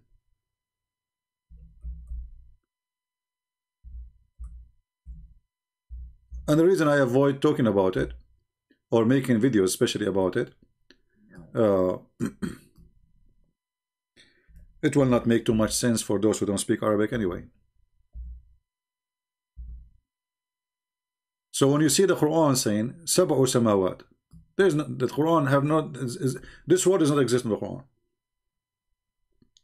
And I challenge any Muslim to challenge me to say, Christian Prince, you are lying. This is how the word was exist always in the Quran. Samawat. Samawat here mean skies, but it's not exist in the Quran. And there's tons of words like this. It was a guy, his name is Al-Farahidi or Farahidi. He is the one who fixed it. He said Samut doesn't make sense. It must be Samawat. Let us make it Samawat. And now they are copying what the guy he said, not what Allah he said.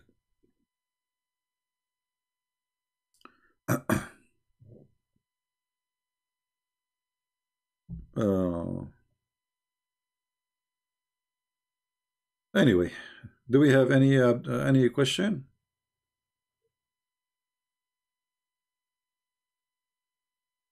Actually, here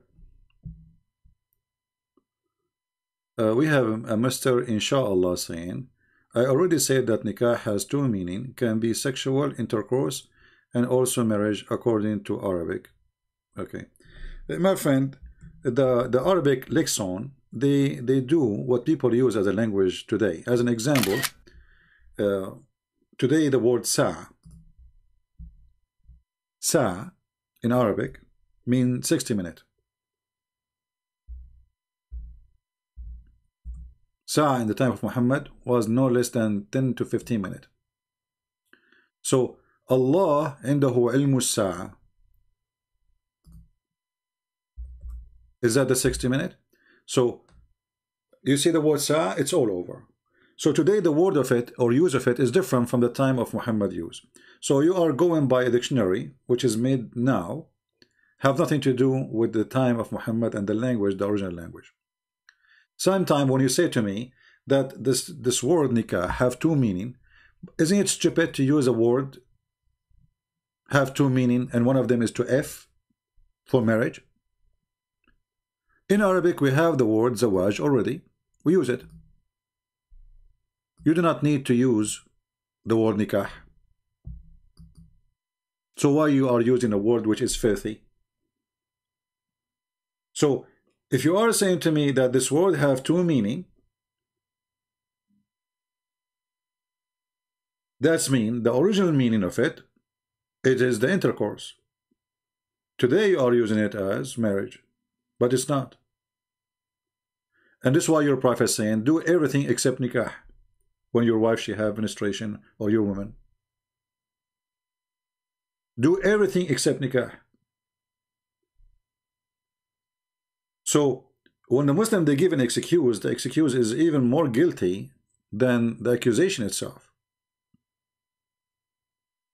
And this is God. Could not God find a better word from nikah?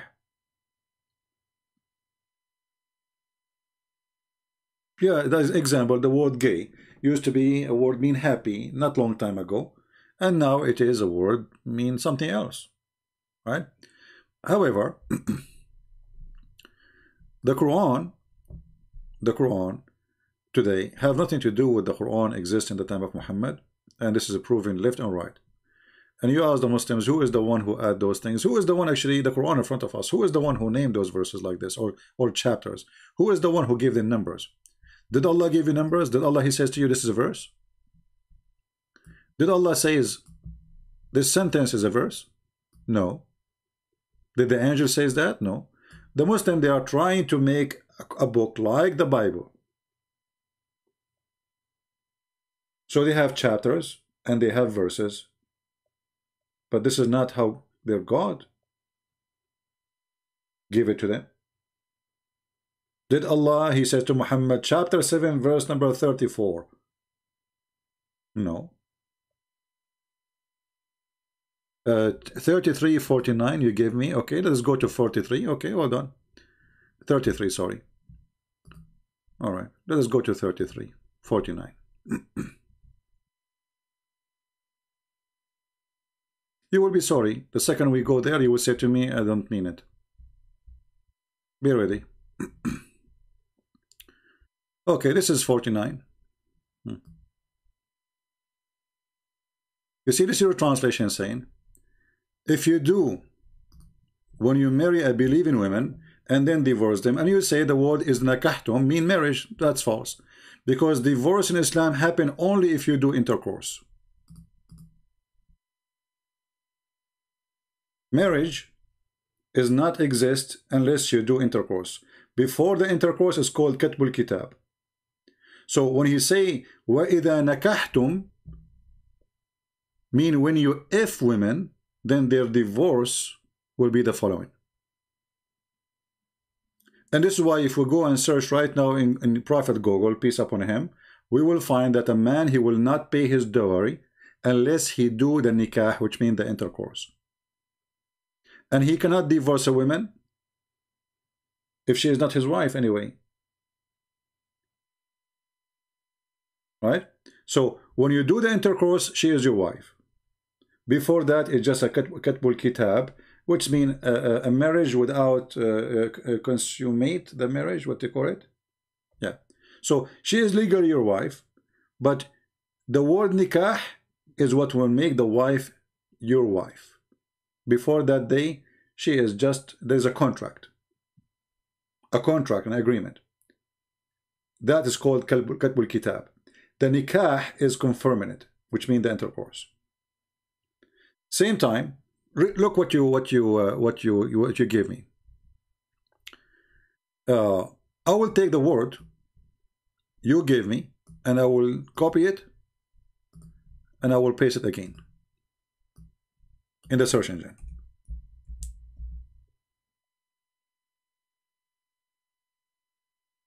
Read carefully.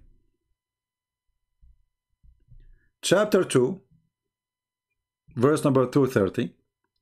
If a husband, he divorce a wife, she cannot go back to the previous husband unless she do nikah to the new husband.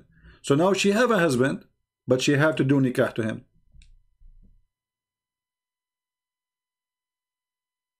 Say that if you divorce them before you touch them. So guys, if you divorce them before you touch them, okay, what is the word touch? What is the word touch?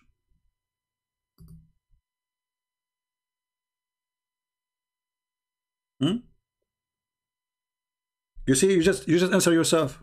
Guys, thank you for saying that. Guys, read with me carefully. He just got his prophet busted.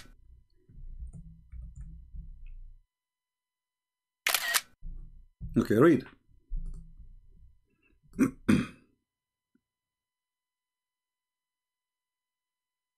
Let us put your comments so people they can see.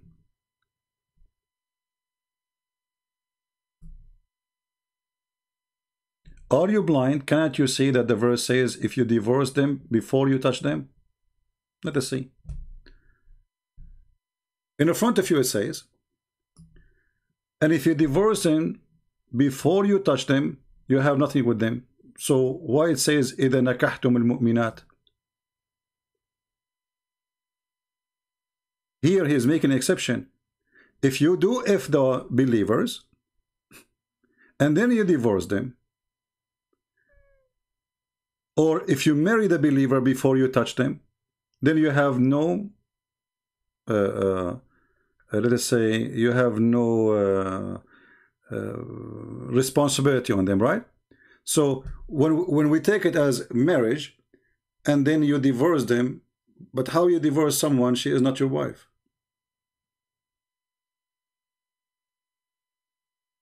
And the proof of that, you will see that she have no iddah, which means she need to not to wait for 3 months. Why? Because simply you did not consummate the marriage.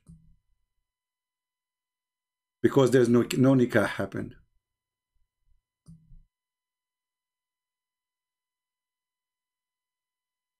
There's no marriage happened. There's nothing. This is why the women, she do not need to wait. So what marriage is you having sex with the wife. If you don't have sex with the wife, the marriage never happened. It's just a contract.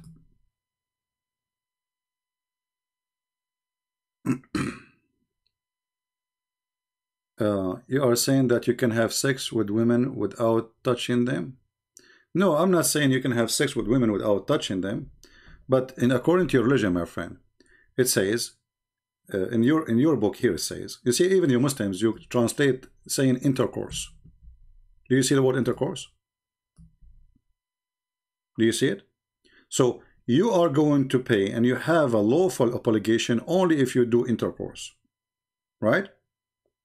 Only if you do intercourse. And here Muhammad is giving like an exception. Muslim, they do nikah. Usually they do the intercourse part as part of the nikah, right? But here you are going in the process of nikah, which means you stop before the intercourse. Therefore, it's not a marriage. Therefore, there's no obligation. Therefore, you don't pay dowry. Therefore, she don't wait a period. Therefore, she have no obligation against you. You have nothing against her. She go home and she is free. And when your prophet, he says, do everything when women have intercourse except nikah. And if the word nikah mean marriage, then how he say you do everything with your wife except nikah? And we showed the reference already.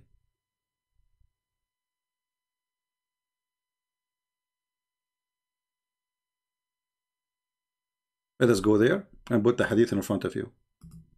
This is your prophet saying that, not me.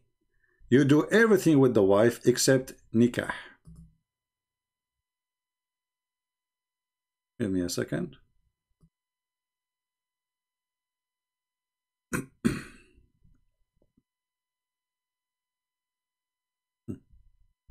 Read carefully.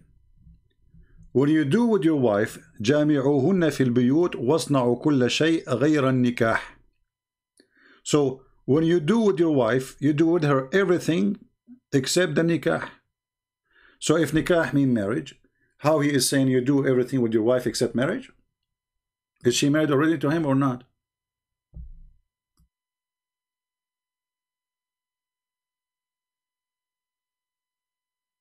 Do you see it? So do everything with your wife except the nikah. Let us go and see the translation. Do everything with your wife except intercourse.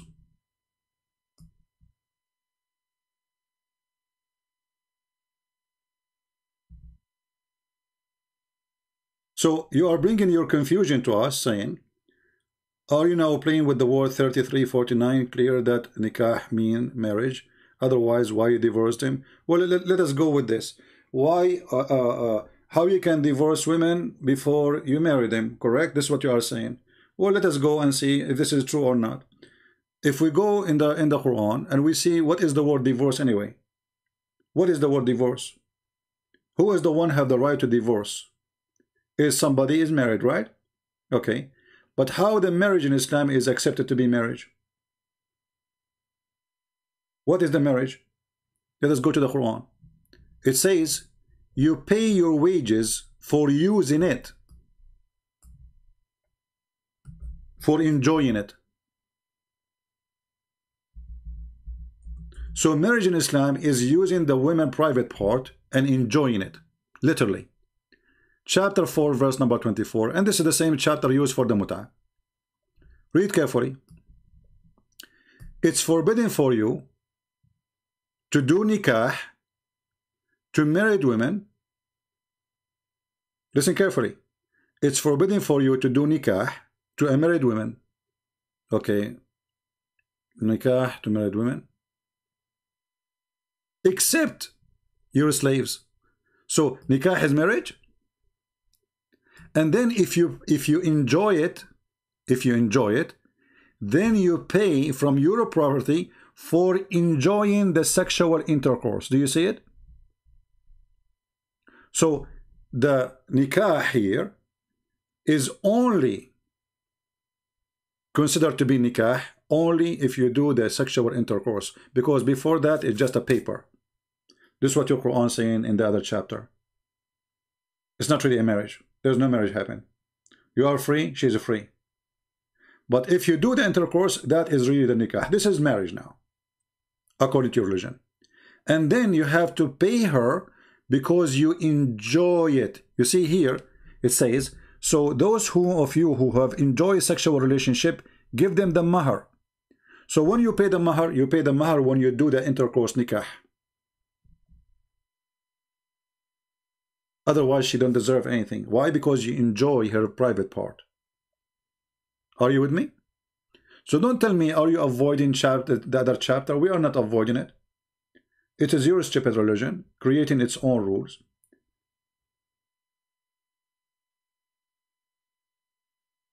Marriage is a person who have obligation. As you see, there's no obligation unless you do the intercourse. So it's not marriage yet.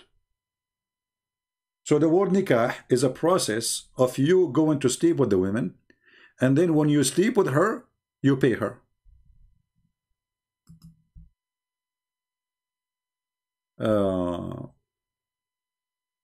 Chapter 2, verse number 237. Let us go to chapter 2, verse number 237. And then you will be sorry again. Here we go. Read carefully with me. And if you divorce him before you touch them, if you divorce him before you touch him, what does that mean? It means you cancel the contract. And then it says here, those who have uqdatun nikah. Look what your prophet. I think you are helping me. Are you sure you are a Muslim? I think you are coming to help me. Look what your Quran is saying. Those who have in their hand uqdatu an-nikah. What does that mean? I'm waiting for your answer in the chat. Those who have in their hand uqdatu an-nikah. What does that mean? Are you there?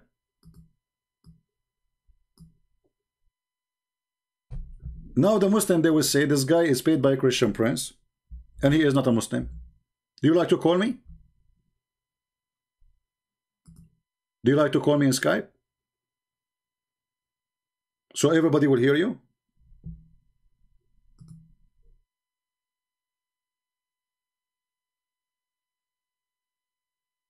Are you there?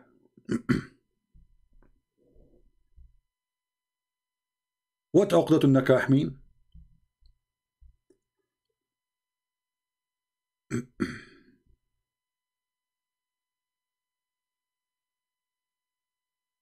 It's mean you have a contract of intercourse. You just get yourself busted.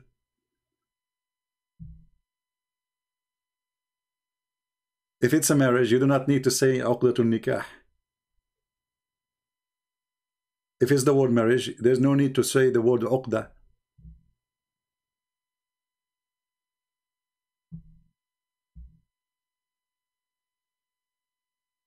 Are you there?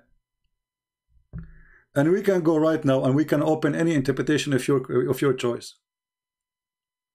No, it's not a marriage contract.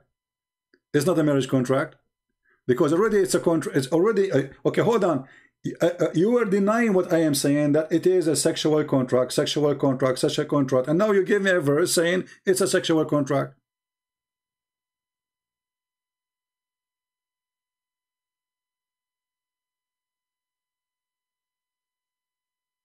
Because it's a marriage, you don't say contract. You don't use the word contract. Is the marriage a contract in Islam? Is it?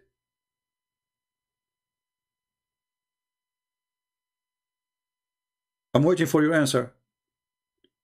Is the word marriage a contract?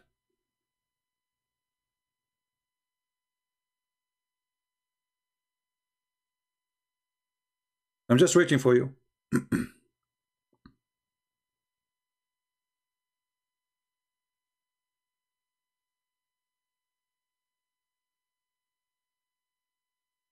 If it's a marriage, you don't use the word contract. You say, if you are married to this person, you do this. We don't say a contract. Contract is something we use as a legal term for an agreement between two people usually. Either they will do, it's a business. That's why it's called contract.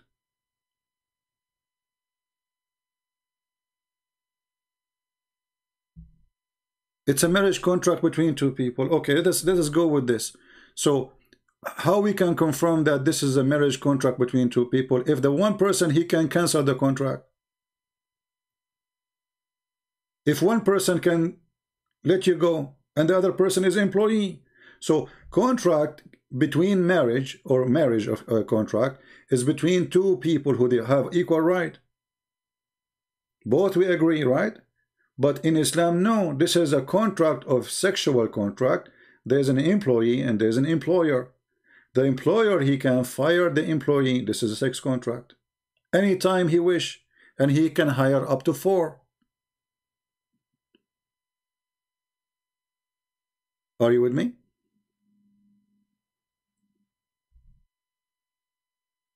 Can the women cancel the contract by divorcing the guy, saying to him, you are divorced by one word? Or there's only one employer? Who is in charge of this contract? You see the Quran saying here, speaking to the men. The verse here is speaking about what you do with women. So this is speaking to the men who they are holding the contract. The women shouldn't hold the contract. So if the contract is between two, so why are one person only in control of the contract?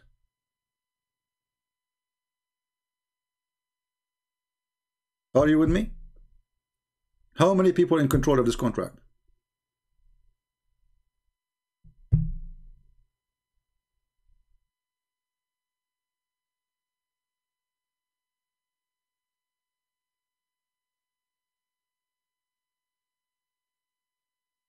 Husband agree to pay mahar to women and to agree both party to ensure that is a contract.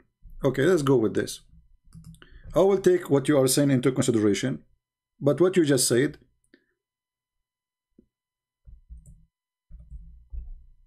is kind of funny.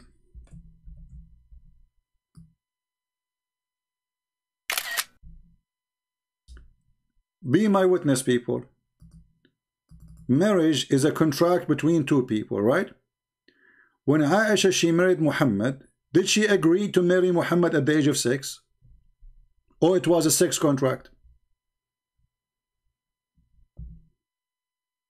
Guys, is that a fair question? Contract, let me put what he said in the screen. Marriage is a contract between two people. Okay, we will go with that. When Aisha, she become a wife of your prophet, did she agree in the contract? And she was at the age of 6 years old.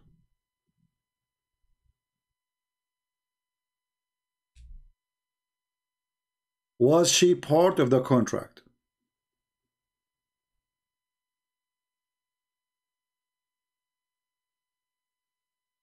I'm waiting for your answer. Here you will notice, I'm not changing the topic. Was Muhammad married or not? I don't believe Aisha, she was 6 or 9. That's mean you are a Muslim anyway. You are even accusing your prophet wife to be a liar. Who care? I don't believe she was 6 or 9. Who care, you know? Actually, okay, hold on. You are saying you don't believe that she is 6 or 9. Why you don't believe that? Because this question destroy everything you just said. Because if there is a marriage and it's a contract between two parties, then we have to have two parties, not a child. If we go to the Quran, the chapter of the divorce, there's a chapter in the Quran called divorce chapter, just to make you happy. Okay?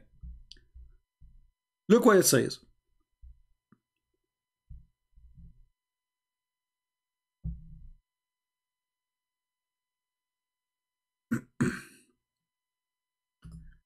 In this verse, verse number 4, is speaking about girls who they have no menstruation yet. They are little children. So this is about divorce. You see, when we say the word nikah does not mean marriage, doesn't mean that the Muslims didn't believe they are marrying. No, we believe that they are getting married, but the word nikah still means intercourse. There's no marriage really. It's just a contract for sex. Read carefully with me. And those who here the Quran is teaching you how you deal with women who you want to divorce them, supposedly, right? Okay. And then he says, and for those who have no courses, i.e. still immature. So why you don't believe Aisha, she was a child? And why you are saying to me it's a contract between two parties when they are immature? This is a chapter 65, verse number 4.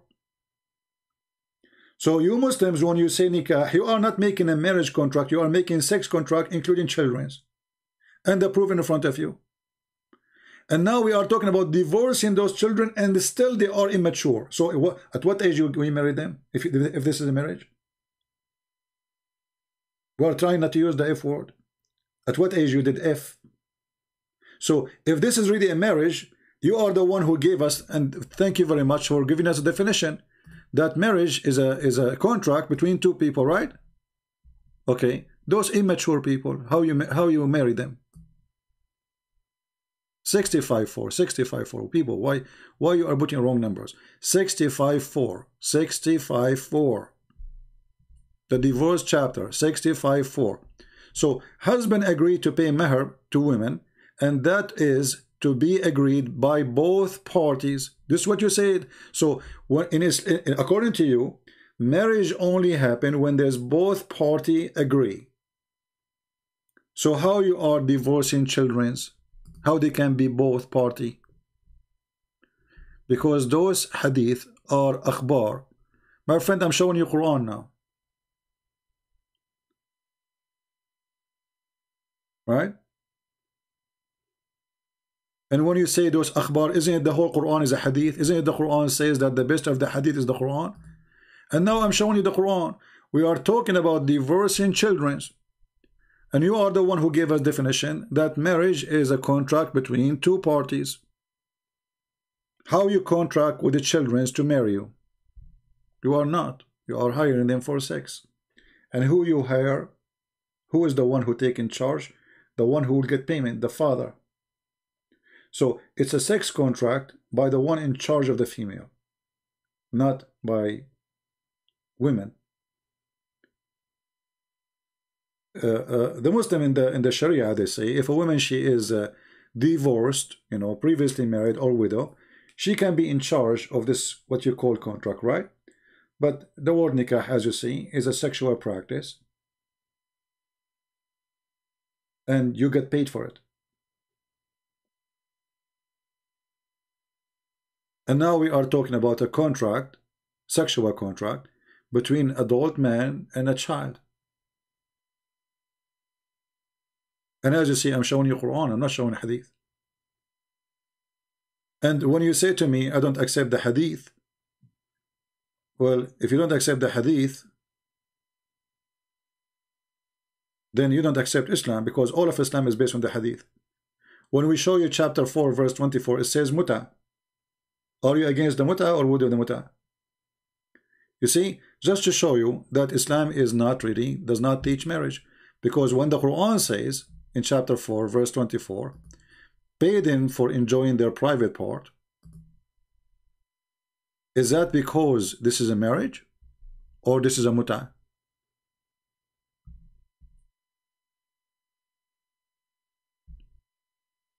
It's not about children, it's about women, nisa, who have an absent menstrual period.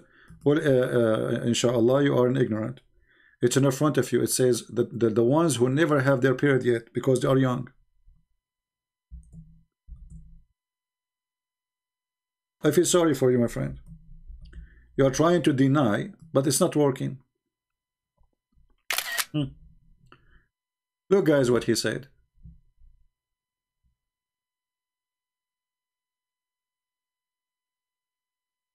You see, I'm using what you say to me as a tool against you.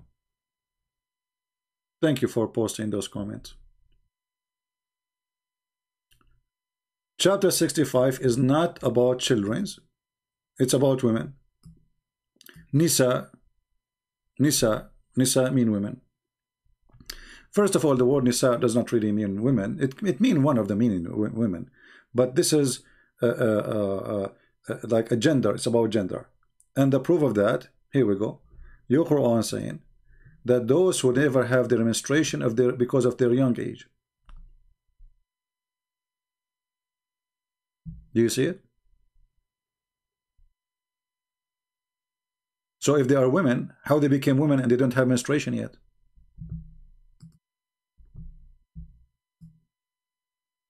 Are you with me? If they never have menstruation yet, how they are women? Do you know what the word women mean?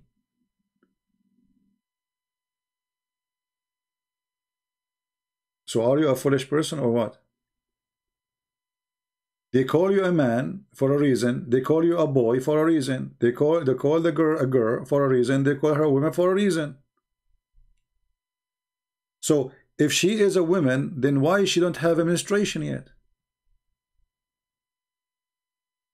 If we go to the interpretation, just to show everybody that you are making things up, chapter 65, verse number 4. Here we go.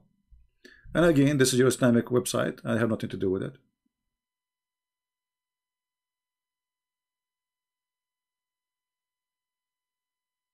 And those are your scholars, and you are nobody. Those are supposed scholars, right? Okay. This is verse number 4. Let us see what they will say. It's not about children's. Let us see. Okay. It says here, the one who have not yet menstruated because of their young age. Do you see it? You see, look like you have your own understanding of your religion and what I can do about it. I mean, those are your scholars saying because they're young age.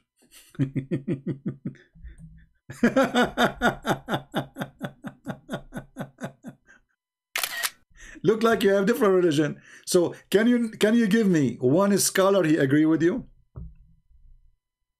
that this is not about young little girls? So it's a sex contract. Those who have not yet menstruated because of their young age. This is your scholars, and so you Muslim understand this for all those centuries, and now today you are coming to correct them. Look like you are the scholar, not them. I mean, obviously those scholars are dummy, and you are the smart one who knows Islam very well. Right? Read with me here. This is Ibn Abbas. This is the cousin of your prophet. This is the first witness of Islam. He says, because they are too young. What about waiting period for those who they do not have menstruation because they are too young? The other one, the translation says just the word young, which is false, by the way. Because both of them, they confirm they are too young. Too young. So this is Ibn Abbas, the cousin of your prophet, and your prophet, he prayed for him to be the ink of scholarship, the first scholar of Islam. And you are coming to me, you says you don't agree. This is not about this is the chapter is called the chapter of Nisa, but Nisa is about the gender. It's not about them being really women. And as you see, and remember, we are divorcing those little girls. This is the time of the divorce. They are still too young. So what the age was when they were doing nikah? So the Muslim, they argue, they say, well, you cannot do divorce unless you are doing nikah. But nikah obviously is a sexual contract. The divorce is the cancellation of the sex contract. And there's rules follow with this sex contract. So you try to make it marriage, but there is no marriage, as you see. And you are the one who says marriage is an agreement between both parties. What both parties? They are too young. Which party you are agreeing with? You will say to me, the father. Well, are you going to F the father? Why you are making the agreement with the father, not with the wife? You said to me between two parties. Which parties? Let me ask you, inshallah. According to Islam, when you do make an agreement of nikah, you do it with the father of the girl or with her if she is a virgin? I'm waiting for your answer. Guys, wait for his answer. If you want to do nikah contract, you do it with the girl if she is a virgin, or you have to do it with the father?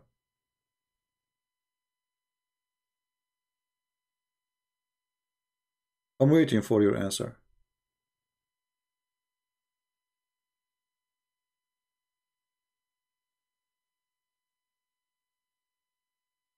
The answer is very simple. You do it with the father. If she is a widow, you do it with the women. Why? Because it's a sex, she is already in the sex business. Those classical scholars of post were not medical expert. You have to be medical expert. Your prophet was medical expert. Your prophet was medical expert. He's asking you to wait 3 months after divorce to be sure that she have no baby, even they don't have menstruation yet. And do you see how medical your God is? As long they are not medical expert. So why you follow Muhammad? Was he a medical expert? He was Dr. Muhammad. And is your God Allah is a medical expert? A marriage contract should be between wife and husband. So Muhammad, he contract with who when he married Aisha? Those girls will contract with who? And if you go right now and search in Prophet Google, you will see that you do the contract with the father, not with the wife. You do it only with the women if she is a widow or previously married. If she is a virgin, you do the contract with the father, because she is not expert in the business. She did not do it before. So those classical scholars, so should we follow new scholars? Islam is a new religion now, and the old scholars, they don't know what they are talking about, and they are not expert in women. Okay, yeah. But Allah SWT understands everything. That's a good one. you get me busted now. And they made errors when they address science. I like that. You know, do your God make error when they address science? If this is not an error, why you have to wait 3 months for a child? She did not have their period. Or let us say a woman.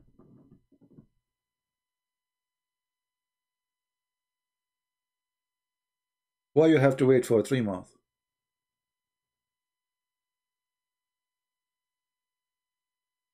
A woman, they are old. It says a woman who they are old. يَئِسْنَ مِنَ الْمَحِيض. They are old. Why you have to wait 3 months?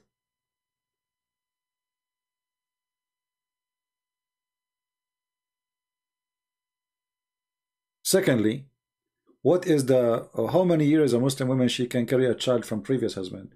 According to Islam, more than 10 years. Some they say unlimited. Your prophet himself was born 4 years after his father's death.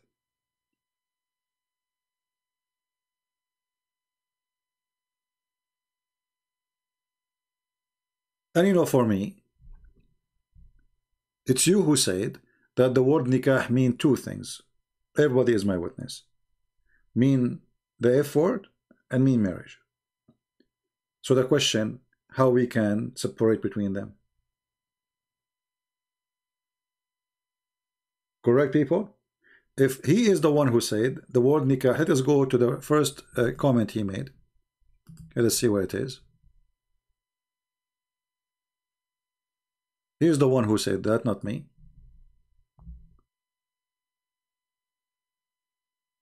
I will try to find it. As long the word nikah mean intercourse and mean marriage according to you. Here we go. This is your statement, not my statement. Thank you for your support, my friend. We appreciate your support very much, helping us against Islam. I'm very grateful. Here we go. This is your words, not mine. Nikah has 2 meanings. it can mean sexual intercourse, and it's also mean marriage. So when you go, you say to a Muslim woman, you say to her, I want to do nikah. It's mean I'm saying to her, I want to F you and marry you. This is what you just said.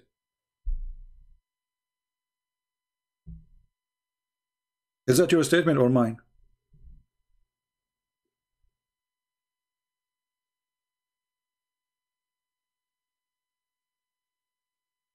Is it you who said that? So you are trying to argue, but already from the beginning you give me the pass. You said to me, this is true. The word nikah mean intercourse. So how we convert the word intercourse into marriage?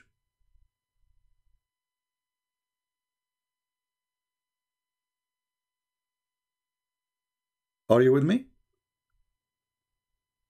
How the word intercourse become marriage?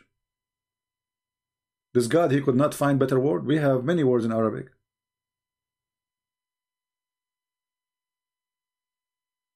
Zawja, zawj. So when you say nikah, simply you are speaking about the physical action.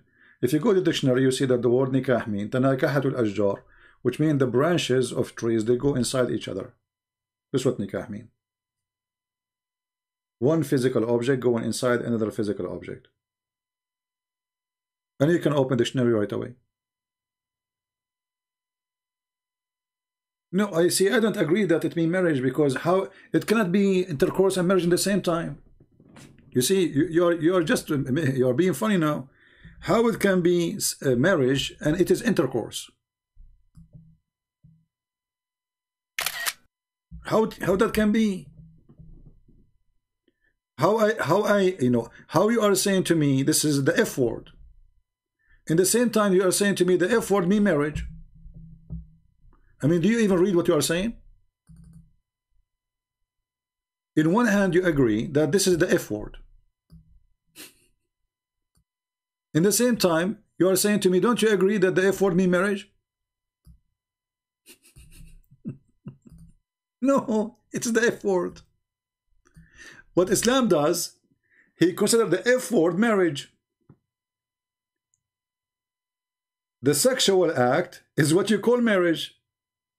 So you call it marriage, no problem, but still it's the F word. So you are in total agree with me.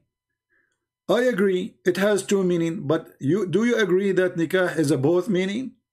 No. You don't go to a woman, you say, I want to F you, and that she will accept to be your wife. This is savage. This is stupid. This is not marriage. Actually, I challenge any Muslim in the Middle East to go to a woman and say to her, I want to do nikah to you. I challenge you right now to go to a Muslim chat, like in Palto, say, I want to do nikah. They will F you right away. They will say that they will curse you.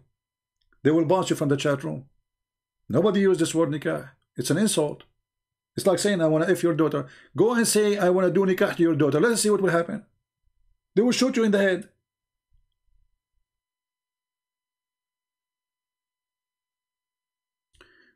No, what you showed me, my friend, that the word nikah in those chapters is obligation of you doing the intercourse. So if you don't do intercourse yet, you are a person doing nikah, you know, because now you Muslims are mixing between the F word and marriage.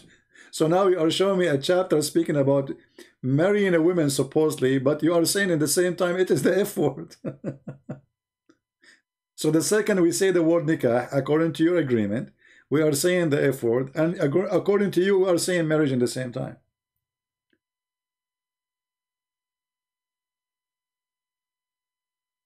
And when your prophet, he said, when your wife, she had menstruation, do with her everything except nikah. Everything you do with her. جامعوهن في البيوت واصنعوا كل شيء غير النكاح. Do with them everything. Okay, do what? Sexual relationship. Except what? Except nikah. And already you agree that the word nikah means intercourse, right? Okay. But why Muhammad is repeating the word nikah if they are married? Why he don't say a different word? If the word nikah in the Islamic community at that time mean marriage, then this doesn't make sense. You should not say do everything except nikah, because already they are married. So obviously in the time of Muhammad still this word is used as the F word. Do you agree, Mr. Inshallah? Correct, guys? Isn't it obvious that in the time of Muhammad, and Muhammad himself is using the word nikah as a word for the F word? If the word there at that time, let us say, because maybe before Muhammad it was the word nikah was the F word, and then in the time of Muhammad the language changed and it became, but this is not the scenario. As you see, Muhammad saying do with them everything, all kind of sexual relationship except nikah. What the Muslim they translate that? They translate except intercourse. Do you see it? So if the word nikah mean marriage,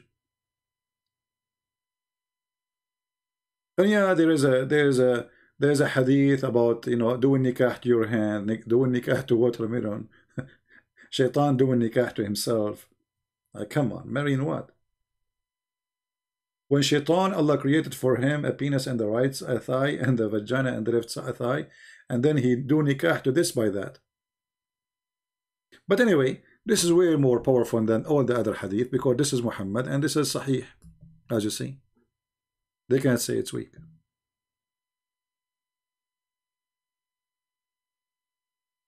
Can you cover the problems for the Christians in India today? I don't know what is the problem for Christian in India. I will leave that for a Christian Indian to do, because I don't know. I have no knowledge of anything.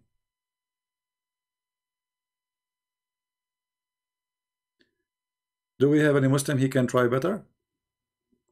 So when Muhammad he says do everything except doing nikah, obviously still the word F word is used in the time of Muhammad for the word nikah, and that is showing us that Islam does not respect marriage, because the word marriage, if we go in the Quran, we will find the word marriage is exist.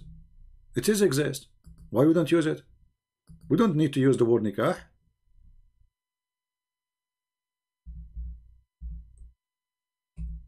We do not need it. We have a way better, you know, way more, you know, word better to use. But still Muhammad, even that word he used it in a very filthy way.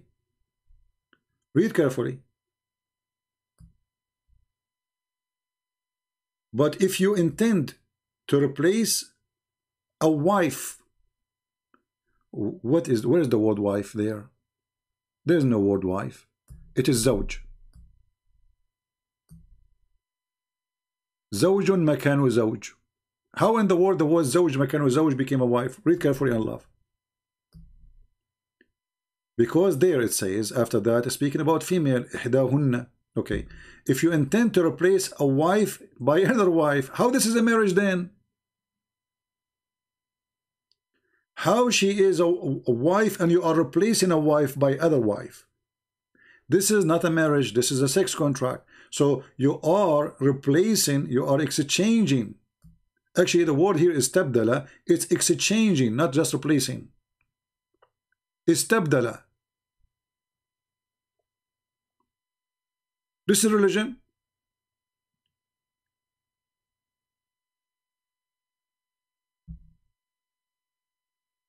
Inshallah, do you Muslim replace a wife instead of wife? Is that what marriage is about? Is that, you see, when I said to you this is an employment contract, it is an employment contract. You exchange the employee by another employee. Look, if you wish, so you said to me this is a contract between two.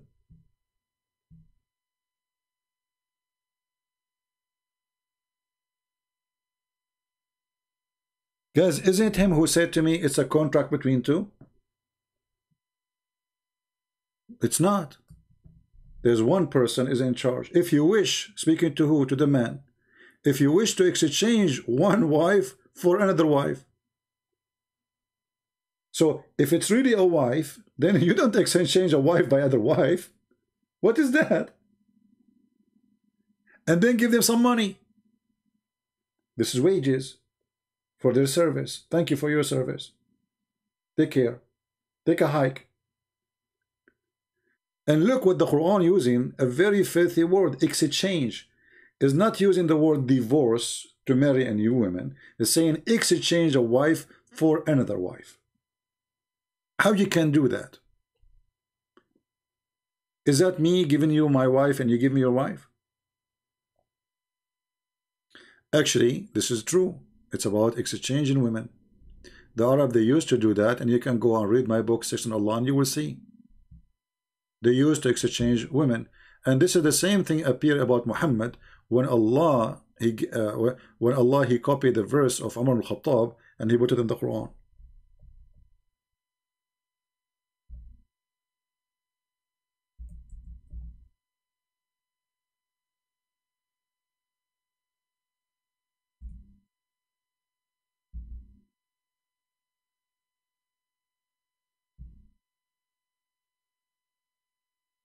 Read carefully. Here we speak about divorce, right? This is the wives of Muhammad. It may be if he divorce you all, his Lord will give him instead of you wives. Divorce them all? All? All?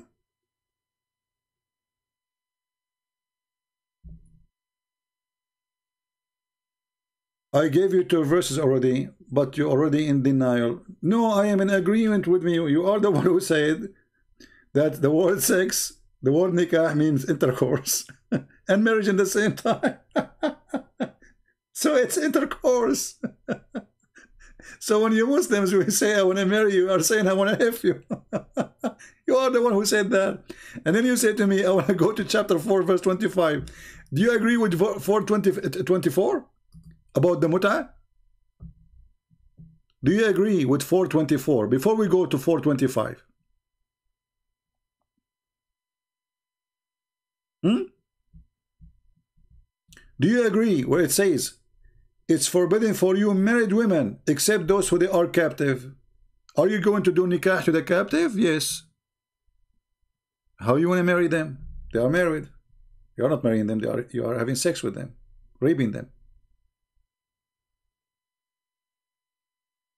And actually, the verse you gave me here is a proof again that you are an idiot, because here it says, and the one who cannot afford to marry, according to your translation, afford to marry a free woman, then let him marry a believing woman maid.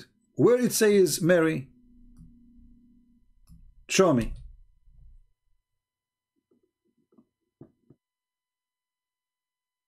Where it says the word marriage?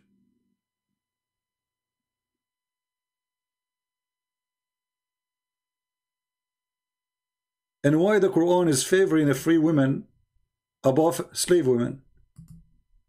This is God?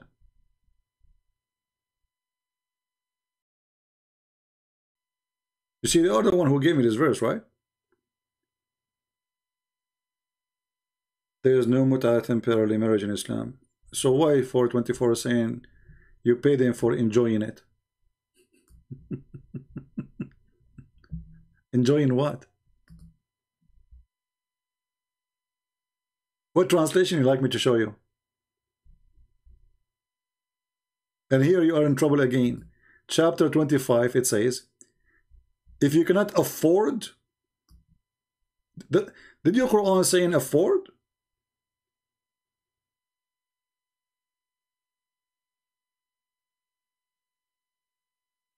Afford?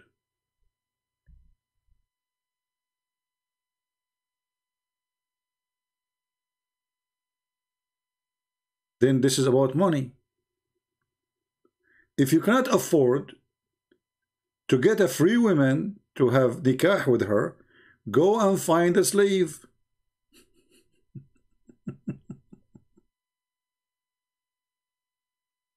And when you say there's no mut'a in Islam, so why all Muslims agree? And the Quran says istamta'tum bihi.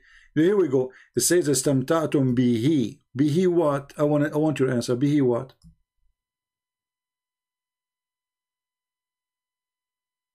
Oh, okay. So you pay her only if you enjoying the companionship. But no, it says bihi. Bihi, it's an object. Anyone who speaks Arabic, he knew that. And again, we can get you busted. We can go and we can read the interpretation. Here we go. You will see the Muslims agree that this is. So what you are doing here, you are bringing me your own interpretation, which, you know, who care? You can do that as you wish. But this is not Islam, my friend. This is your own fiction. I feel sorry for you. A person, he believed that the God of his God, he agreed to use the F word, and this is the same word as marriage. So when your father, he marry your mother, he said, I want to F you. In the same time, he is saying, I want to marry you. How nice. Okay, read carefully.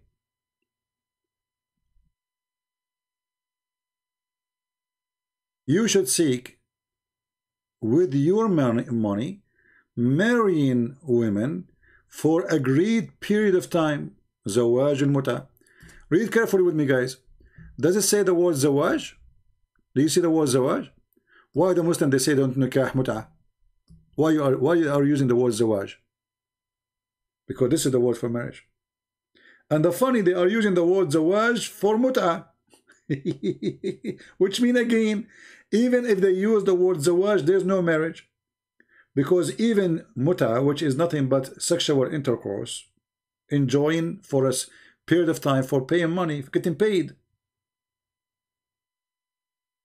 Even muta, they are calling it zawaj. So what Islam does, call intercourse, regardless if it is prostitution or not, they call it zawaj. They call it marriage. But in reality, it's not.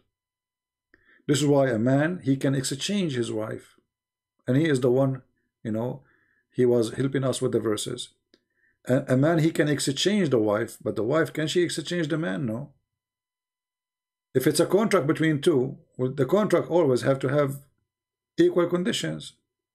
This is not a contract of equal conditions. This is a contract of employer and employee.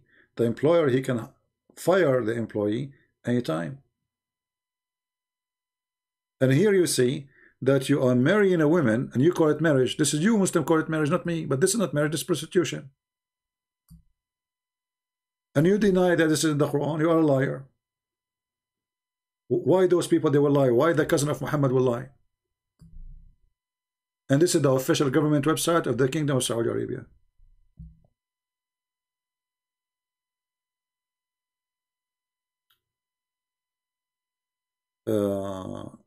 This is Abbas, the scholar Abbas. Abbas, you don't agree that Aisha, she was 6 years old. Hey Abbas, how you doing, man? We miss you. This is Abbas. Abbas, don't agree this is muta. And Abbas, don't agree this is about kids. If you say from the beginning this Abbas, we will love to hear you, man. That will be more hilarious if I'm... And you know, guys, if you copy the video, don't forget to say Abbas agree that nikah mean the F word and marriage in the same time. That would be hilarious.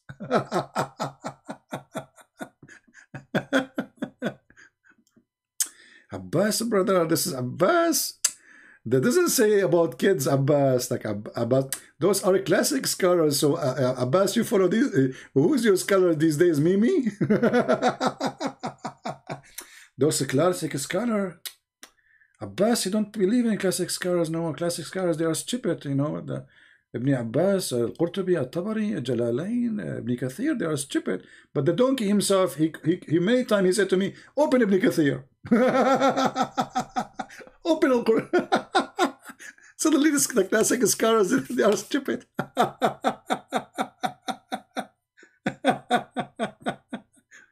Abbas, how many times you told me, let us read what the scholar they say.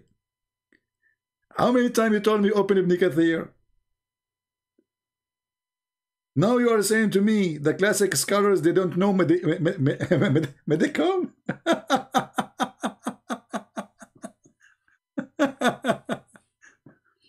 The classic scholars, they don't know medical, brother.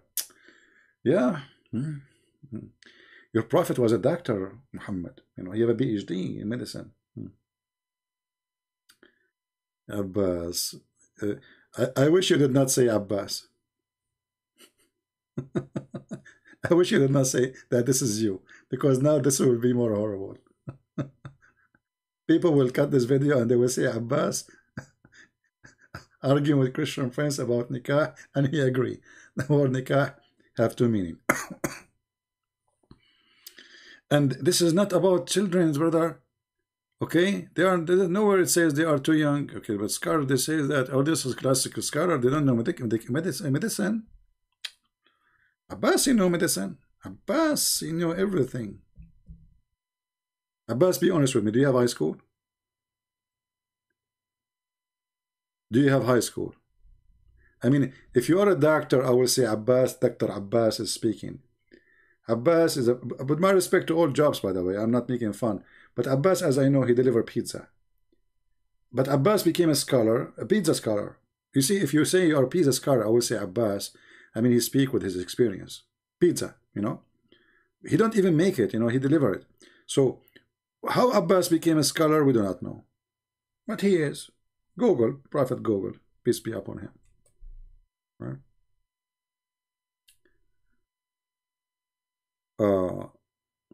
You always say Abbas scholars without mistakes.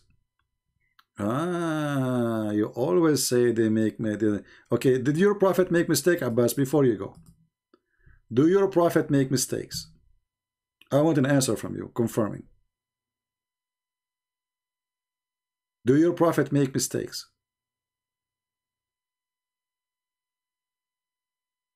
Abbas, do your prophet, you say the scholars, they make mistakes. I want a confirmation. Do your prophet make mistakes?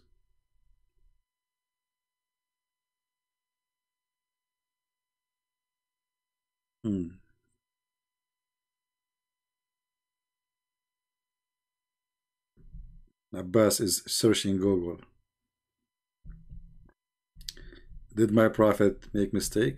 No, actually, I blocked him. Actually, I remember I blocked him because he's so stupid. You know, so this guy is so arrogant. No, I blocked him because he insulted Jesus. Do you remember? You remember what he said about Jesus? He called and he insulted Jesus. And he says, your Jesus, I'm insulting him because your Jesus is not ours. And I agree. Our Jesus is not his. So he have a very filthy tongue, was insulting Jesus. I forgot what he said exactly, but he was insulting Jesus badly. Okay. Guys, read carefully. Abbas, he just said something. I will make a video about it actually. My coming video, Abbas is going to say, Abbas said, my prophet, he made mistakes, but not in religion. Not in religion. So you stupid, why Allah, he says to him, why you forbid yourself what Allah made lawful for you in the chapter of At-Tahrim? Huh? Who is the stupid here? You just said, my prophet did not make a mistake about religion. So why is God saying to him, why you forbid what is made lawful for you? Isn't it this is forbidden part of religion? Isn't it the Muslim, they follow what Muhammad say? How he forbid what is made lawful for him? So, Abbas, you are just a silly kid and you are stupid, you do not know your religion. And nothing will change. My prophet did not do mistake when it's come to religion. And then in the Quran have a chapter about his prophet making mistakes in the religion. Is that your God saying why you are forbidden what is not forbidden for you?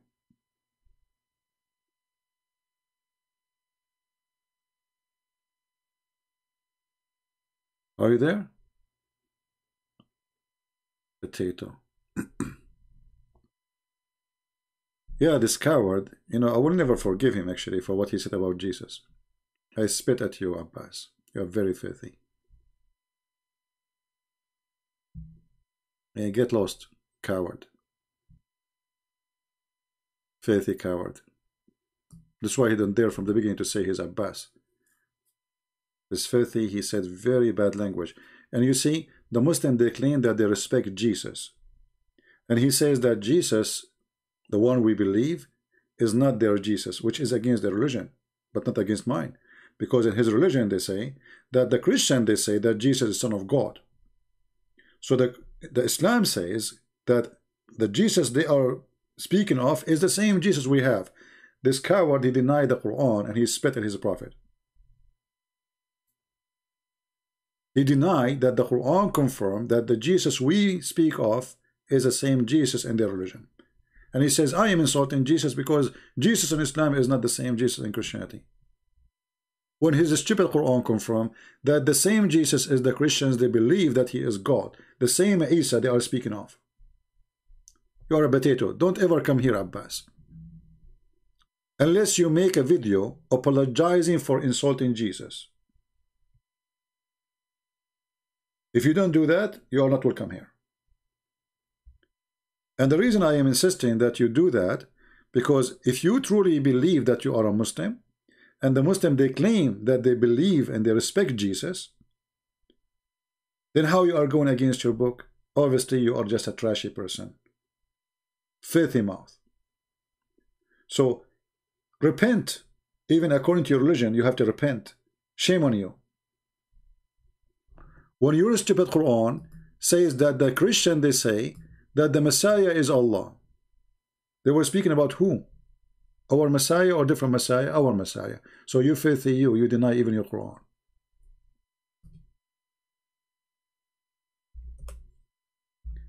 How many times the Quran speak about the Messiah, our Messiah?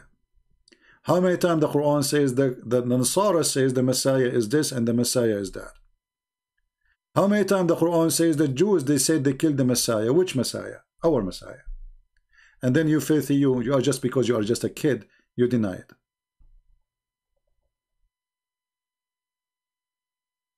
You don't respect your prophet. And actually this is recorded and people, they have it already. So all Muslims will spit at you for saying such a thing. But you know, we are used to the Muslim these days. As long as you are insulting Jesus, insulting Mary, insulting anyone, it's okay, but don't insult Muhammad. Right? Anyway, guys, we have enough for today. I hope you have a good time. And remember, tell your friends that we are going to be live in this account for now until further not. We don't know. I mean, further notice. Maybe a month, maybe a week, maybe we don't know. And anytime we lose channels, always you can go to Patreon and you can find the last link I will post, and that will update you where is my channel is. Those channels are not really important, you know.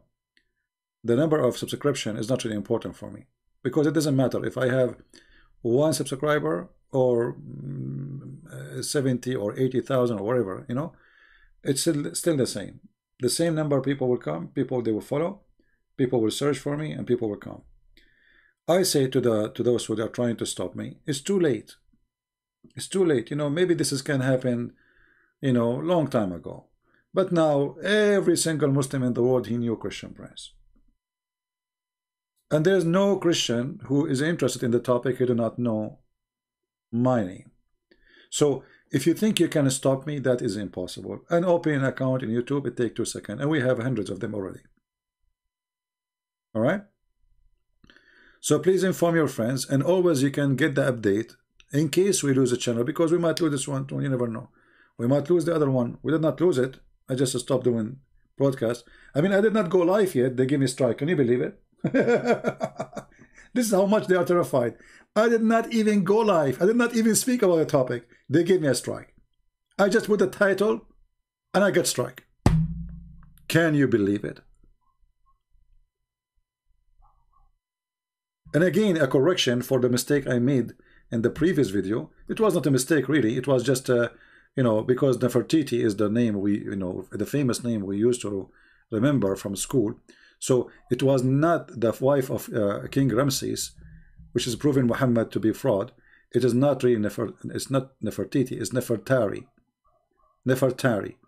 So when the Muslim, they say to you that how Muhammad, he knew that the Pharaoh is the one exist in the time of Moses, etc. Tell them then how silly your prophet to think that Asiya bint Muhazim is the wife of the Pharaoh when it is Nefertari. And this is history, have nothing to do with the Christians, have nothing to do with the Jews. Even the Egyptian Muslims agree with it. And as you see, the article in front of us is written by Egyptian Muslims. This is a pure history, speaking that the Queen Nefertari, she was the wife of the King Ramses II, and even he married her before he became a king. So how Muhammad changed the name and the ethnic of this woman from a Nefertari, the Egyptian queen, she is a daughter of a king, to become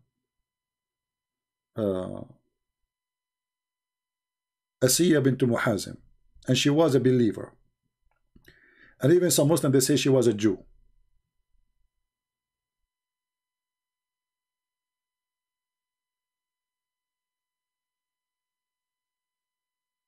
As you see here, they are talking about her as she is the daughter of a king. And this is a Muslim article, by the way. After all, this is a Muslim article. So even in the Muslim articles, they are agreeing that Muhammad is a liar. The wife of the Pharaoh have nothing to do with the woman. Her name is Asiya bint Muhazim, and it is Nefertari. And the King Ramses is the one who was exist at that time. So Muhammad again is a fraud. And remember that Muhammad, he says that Allah told him, not a person, because they can say he made a mistake about history, but Muhammad, he claimed that Allah taught him that he married him to the wife of the Pharaoh, and her name is Asiya bint Muhazim, and married the mother of Jesus. This is how filthy he is. He want to have sex with everybody, even women who there exist century, even the sister of Noah, this horny beast. He want to go back even to this. What Muhammad have to do with the sister of Noah? And by the way, was the sister of Noah was a believer? Anyway, in Islam everything is possible, garbage in, garbage out. So don't forget to download our videos. As you see, YouTube is targeting us. Download them, share them. And with this, I want to say to you, thank you all for being here. May the Lord bless you. I will try to go live on air tomorrow. We will see. Already we are on Friday, so tomorrow is a Friday. I don't know. Friday usually people will go out, etc. I don't know. I don't go out, but maybe you people, you will be busy. Leave your comment and tell me if you like me to come tomorrow, and we will see from there. But don't forget, please, to leave your comment and make a comment about the topic we spoke of, about verse you saw. You want to say something about it. I want to see people, they are really learning, taking notes. I enjoy really seeing a comment of people who they are educated, smart, and maybe I can learn something from you. Remember, all of us, we learn from each other.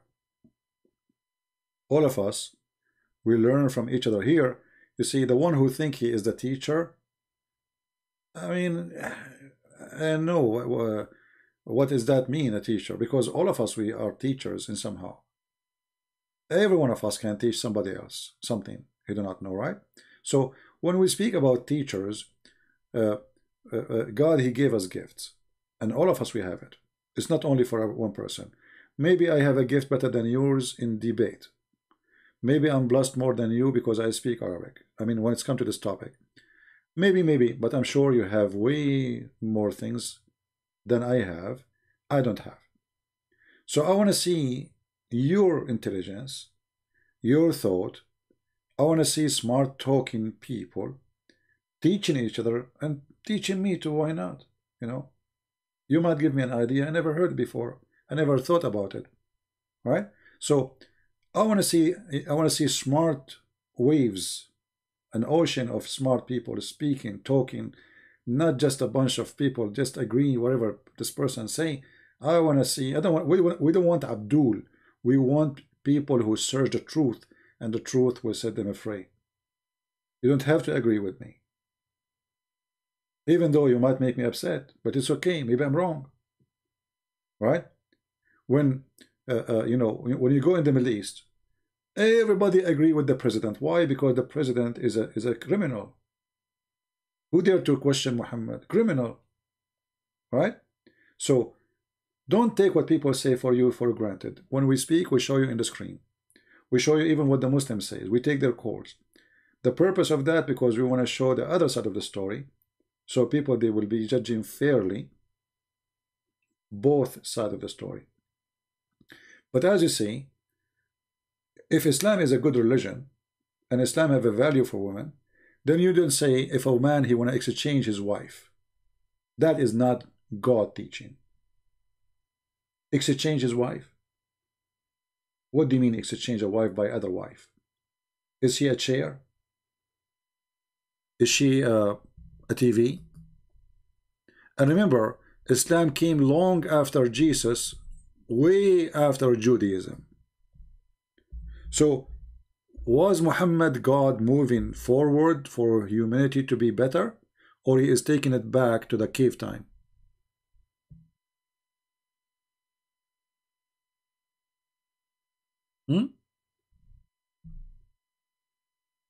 Was that for the cave time? If you want to exchange a wife with other wife? What does this have to do with God? And why you are giving them such a permission to exchange? You see, I say, okay, he divorced her because they don't like each other. Okay, but here they are talking about exchange a wife by other wife. What does that mean? How insulting. So the wife in Islam is not really a wife. She is just an employee. We get rid of her as I wish. If you wish, even look at the language. If you wish.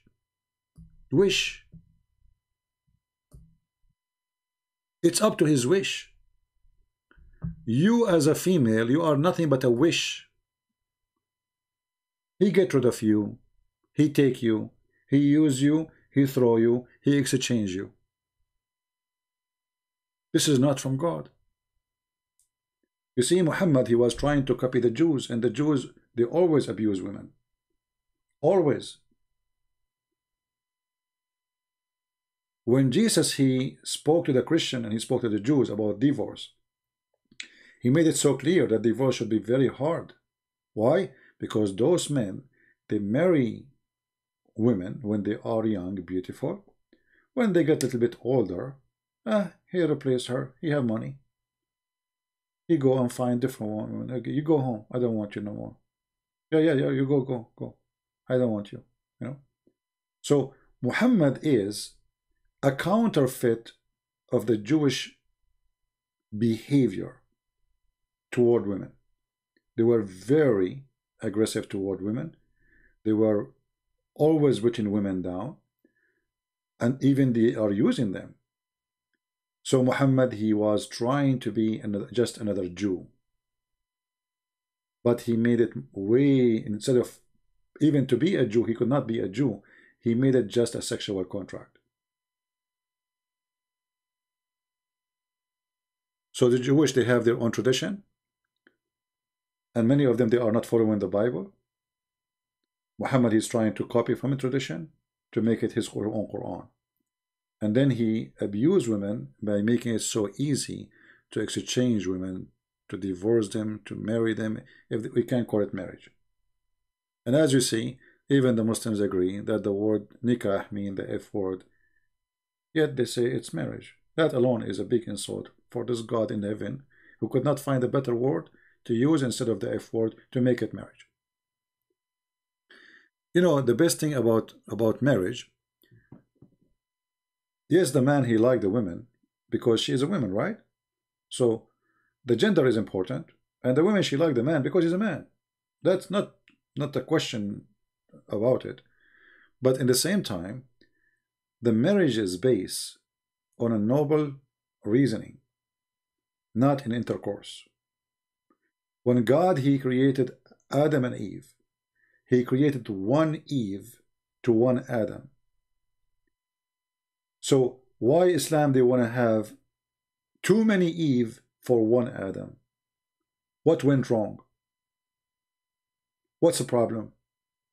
What one Eve cannot do, many Eve can do. Why a man he need more? Even their heaven is a sexual heaven. So this is a very sexual religion. Women, she is just a toy to use and abuse. If you wish, you exchange them. If you wish, you replace them. If you wish, you marry them. If you wish, you divorce them. If you wish, you if you wish, you don't. Once a Muslim woman, she left Islam and she said, I did not leave Islam because of you. I left Islam because I discovered that Islam is made by the man for the man. And this is exactly what it is.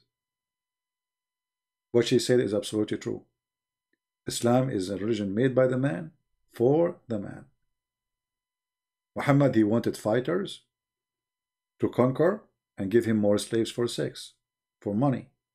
So he promised all the promises for men. And the women, they are just an object. Who care? This is why Aisha, she said, I never saw a suffering woman as much as a believing woman. So Aisha in his time, she witnessed that the most suffering women are the believing women, not Christian women, believing in Muhammad, because Muhammad is their God. So we need to remember that you as a Christian, when you get married, you don't marry for sex.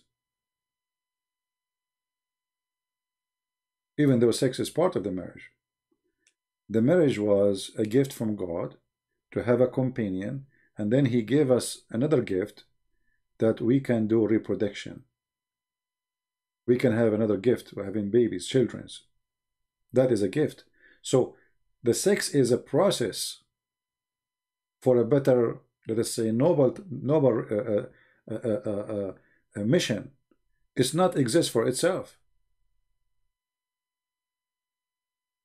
If a human being don't have a sexual joy, trust me, nobody will marry. Nobody will get married. Because there's no attraction between the male and the female, right? So the marriage, a huge part of it, and we cannot deny that, is a sexual relationship. But there's something more noble than the sex. The sex is to bring the two genders together. She find in the man what she don't have, and he find in the woman what he don't have. The woman, she is loving, caring, kind, etc. The man is the tough, the one who bring protection, the provider, the hard worker, etc. So both, they complete each other, but the man alone is not really able to provide life without a woman. Can you have a baby without a woman? No. Can the woman have a baby without a man? No. So both of them, they make a company, and that company can give a gift. And the gift have to be gift of love, not gift of sex. So a man, he sleep with a woman, he should be loving her. And the purpose of he being with her is not just to sleep with her and then he throw her when he's done. The purpose of sleeping with her, because she is his wife, and he want to have a family. He want to have a children. He want to have a new life. He want to establish his own family. The continue of life. But it's not really sex. Because if a man, he go for a woman just because of sex, then he have no wife. Any woman is a target. Then the word wife is not legitimate actually to use. Why we need wife? If we are just exist for sex, then any woman can do that. Any man can do that.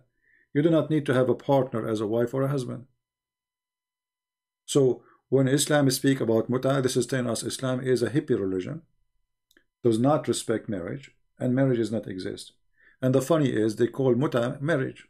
Even muta, which is temporarily for contract of 3 days or 2 days of sexual relationship. How in the world you call it marriage? So Islam destroyed the very basic of family. This is why Islamic family doesn't exist. I remember when I was a kid, I went to, I was a kid, and there's in my school, Muslim kids. I go to their house. the kid, he was saying to his brother, F to your mother. I said to him, how you say that to your mother? He said to me, oh, his mother is not my mother. My mother is not his mother.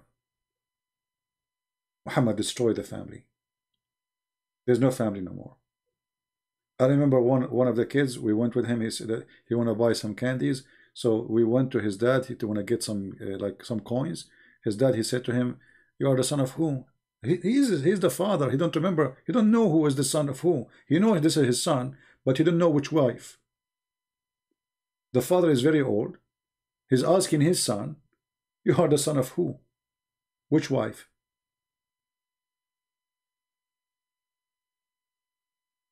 Where is the family?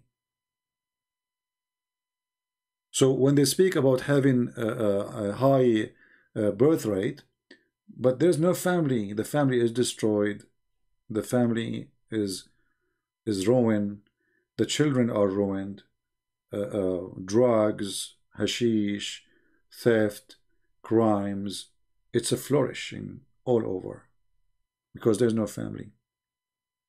Who take care of the kids? Who educate the kids? Who will tell the kids what is right, what's wrong, when the father don't even know how many kids he have?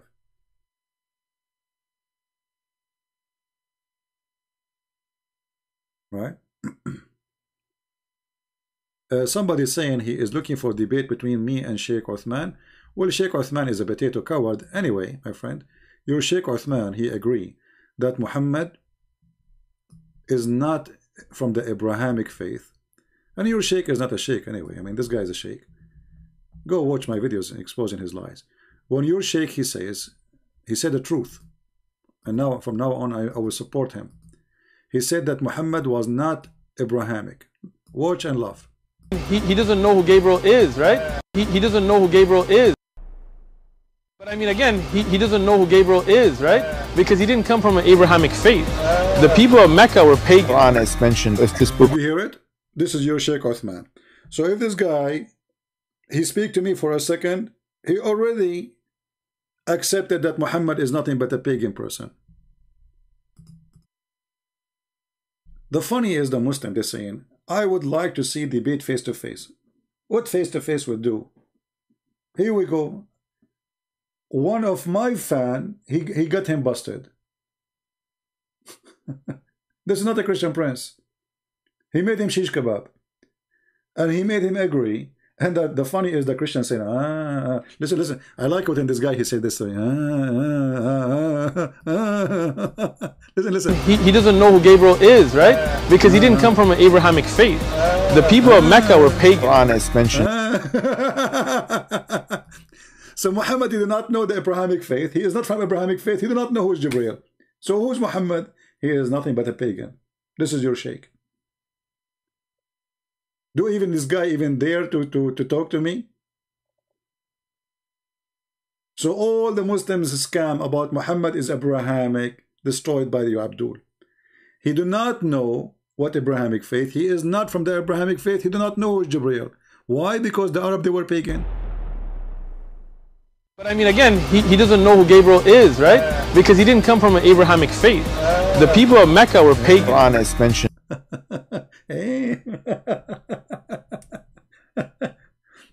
And this is the same guy. He said to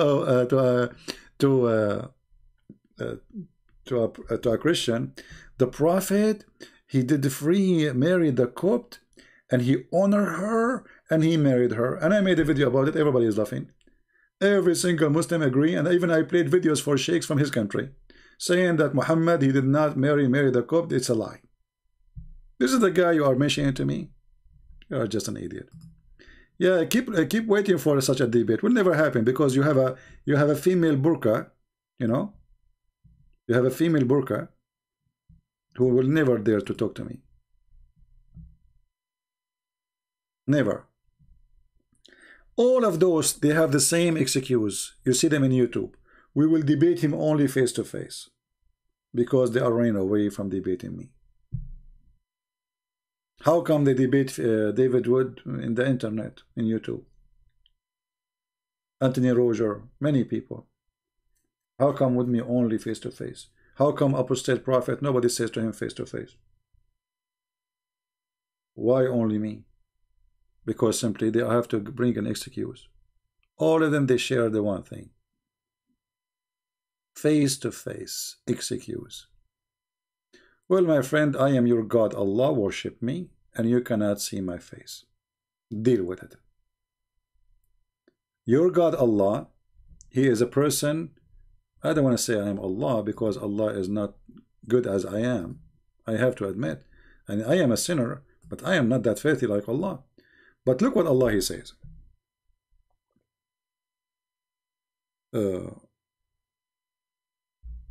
Allah never spoke to anyone except from behind a burqa. Chapter 42, verse number 51. Uthman the bully, he says, a Christian prince wearing burqa. Your God is the burqa God. You are making fun of your God. Here we go. Allah never spoke to anyone except from behind a veil. And I find it very funny that the Muslims try to bully me saying the word burqa. So are you saying to me that the word burqa is something to insult?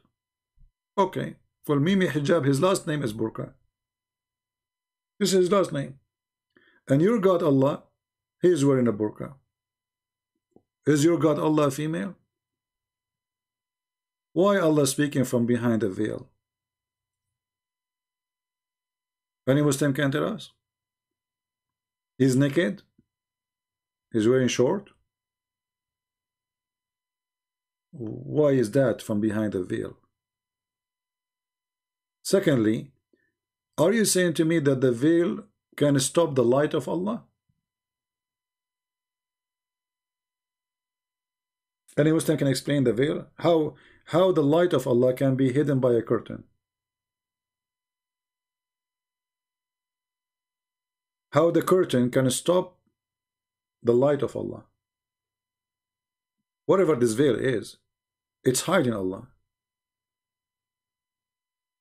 How in the world this God light, His glory, as Muslims they say, can be hidden by a burqa? Is this burqa anti-fire? Anti-X-ray? How thick this burqa is? It's made from what?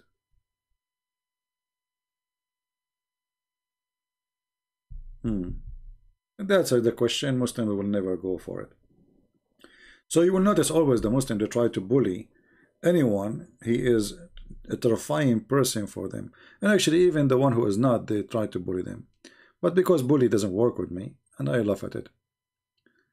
You know, they try to bully apostate prophet, speaking about him, about his wife, what is the other guy, and all of them, you know, I mean, they are very savage, very trashy.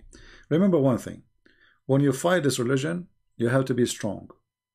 You have to be really strong, because they will try to bully you.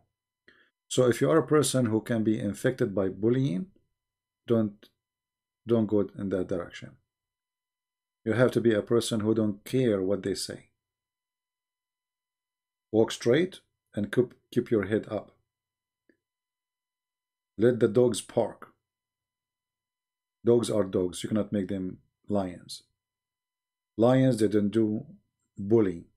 Lions, they come and debate those who they claim they can refute them. There's no need for bully. Even their God, he was a bully. When the God of Muhammad, he made a bully chapter about Muhammad uncle.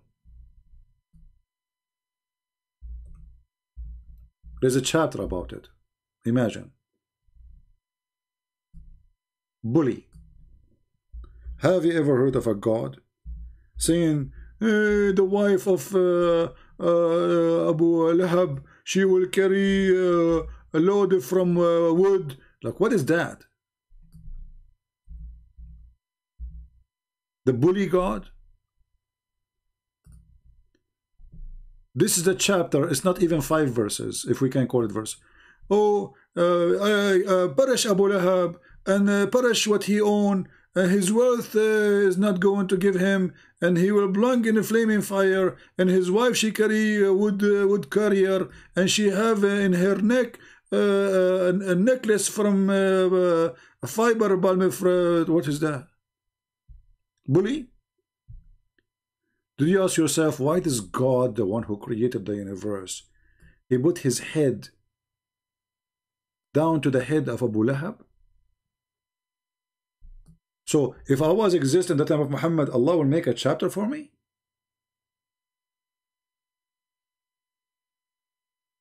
Do you see the bully God? What is this? Why this God? I mean, this guy is nobody. He's a human being. Just you can delete him. You're God. You know, you can just move your finger. It's done. What is this? This is a God in disability. He's just rambling, saying nothing except stupid things.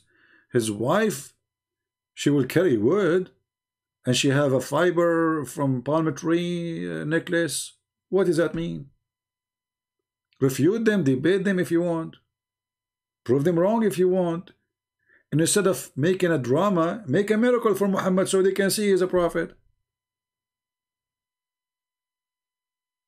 This is the chapter 111. Chapter 111. So, this is going to be from God. The bully chapter. God will not go in that low down, you know. Like, you see, you look at Jesus. Jesus, they were cursing him, putting nails in his hands, etc. Forgive them, Father, they don't know what they are doing. The God of Muhammad is making cursing verses to the uncle of Abu Muhammad.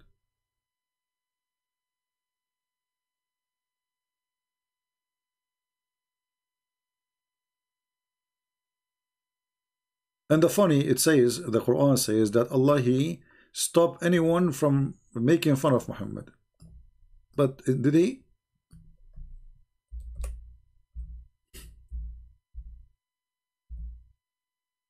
Did He, Muslims?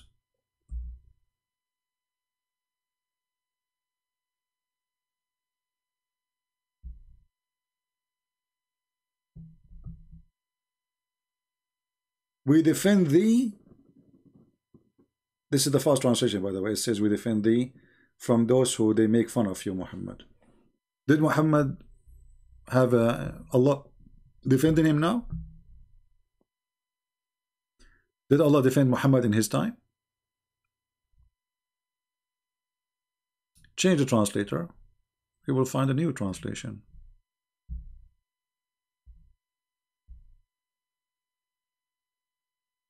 Allah never defend Muhammad in anything. Here we go, we're making fun of him.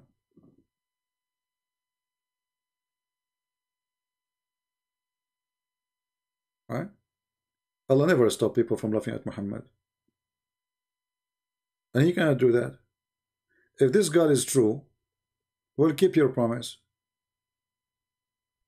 People making cartoon. I mean, yeah, YouTube is trying to protect Muhammad. You know, we agree. The atheists, they are in bed with the devil. Liberals, they are in bed with Muhammad. We agree. But there's billions of people, they are laughing at Muhammad. And Allah did not stop people from laughing at him.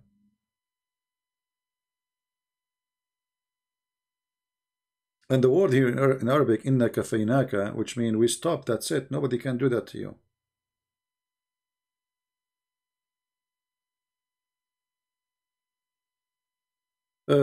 Anyway.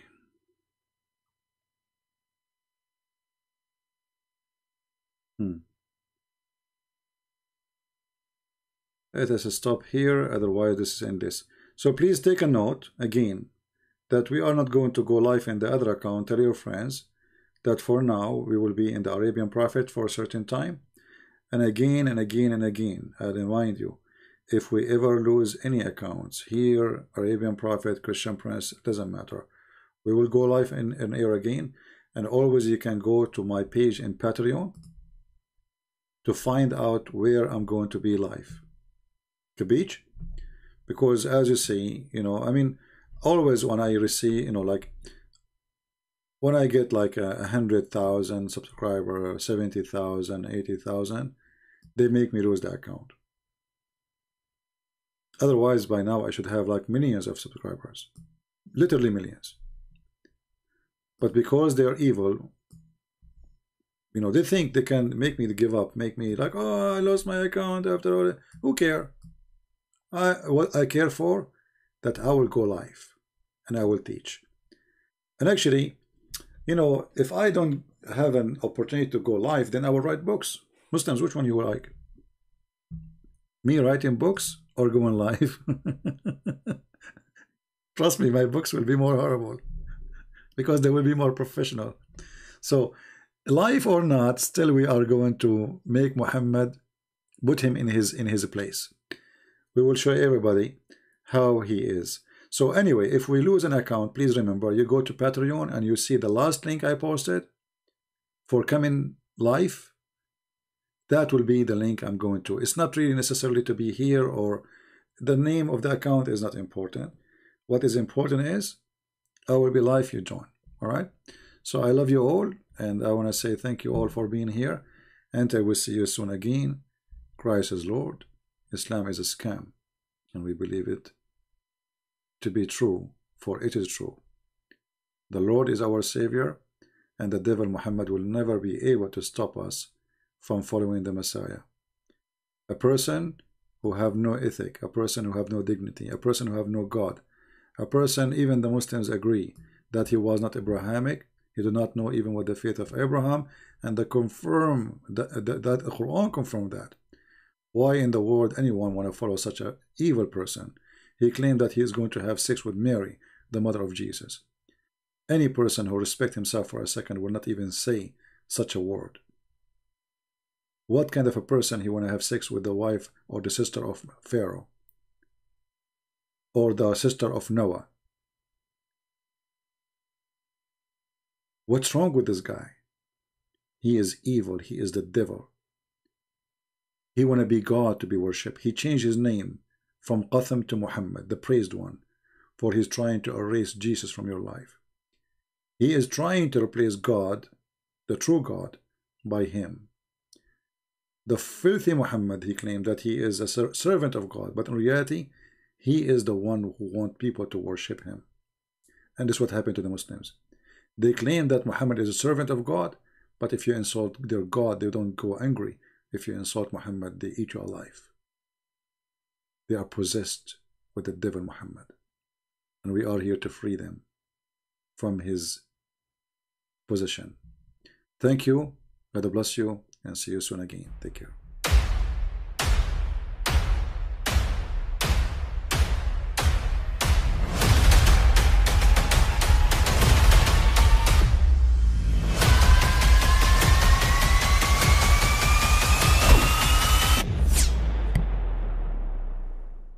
But I mean, again, he doesn't know who Gabriel is, right? Because he didn't come from an Abrahamic faith. The people of Mecca were pagan. Quran is mentioned. If this book was from other than God, they would have found in it many contradictions. If a book is without contradictions, that has no bearing on whether it comes from God or not. I've had phone books that are inerrant, but I certainly don't think God gave them. That we believe without understanding. The brother asked a very important question, that most of the scholars say that listening to music, watching movies, and most of the television programs, they're haram. So how can we have fun? Let me tell you, brother, at the outset that having fun is permitted in Islam as long as the fun is halal fun. That the standard narrative has holes in it. The prophet tells us because Satan or the devil sleeps over our nostrils. Those who oversleep and not pray Fajr on time, Satan urinates in their ears. I really do think Jesus was crucified and that he really was dead and buried. He thought that he was a son of God in the sense that he was specially chosen by God. I think Jesus really did think he was going to be the Messiah, the future king of Israel. I mean, that is, after all, why they crucified him.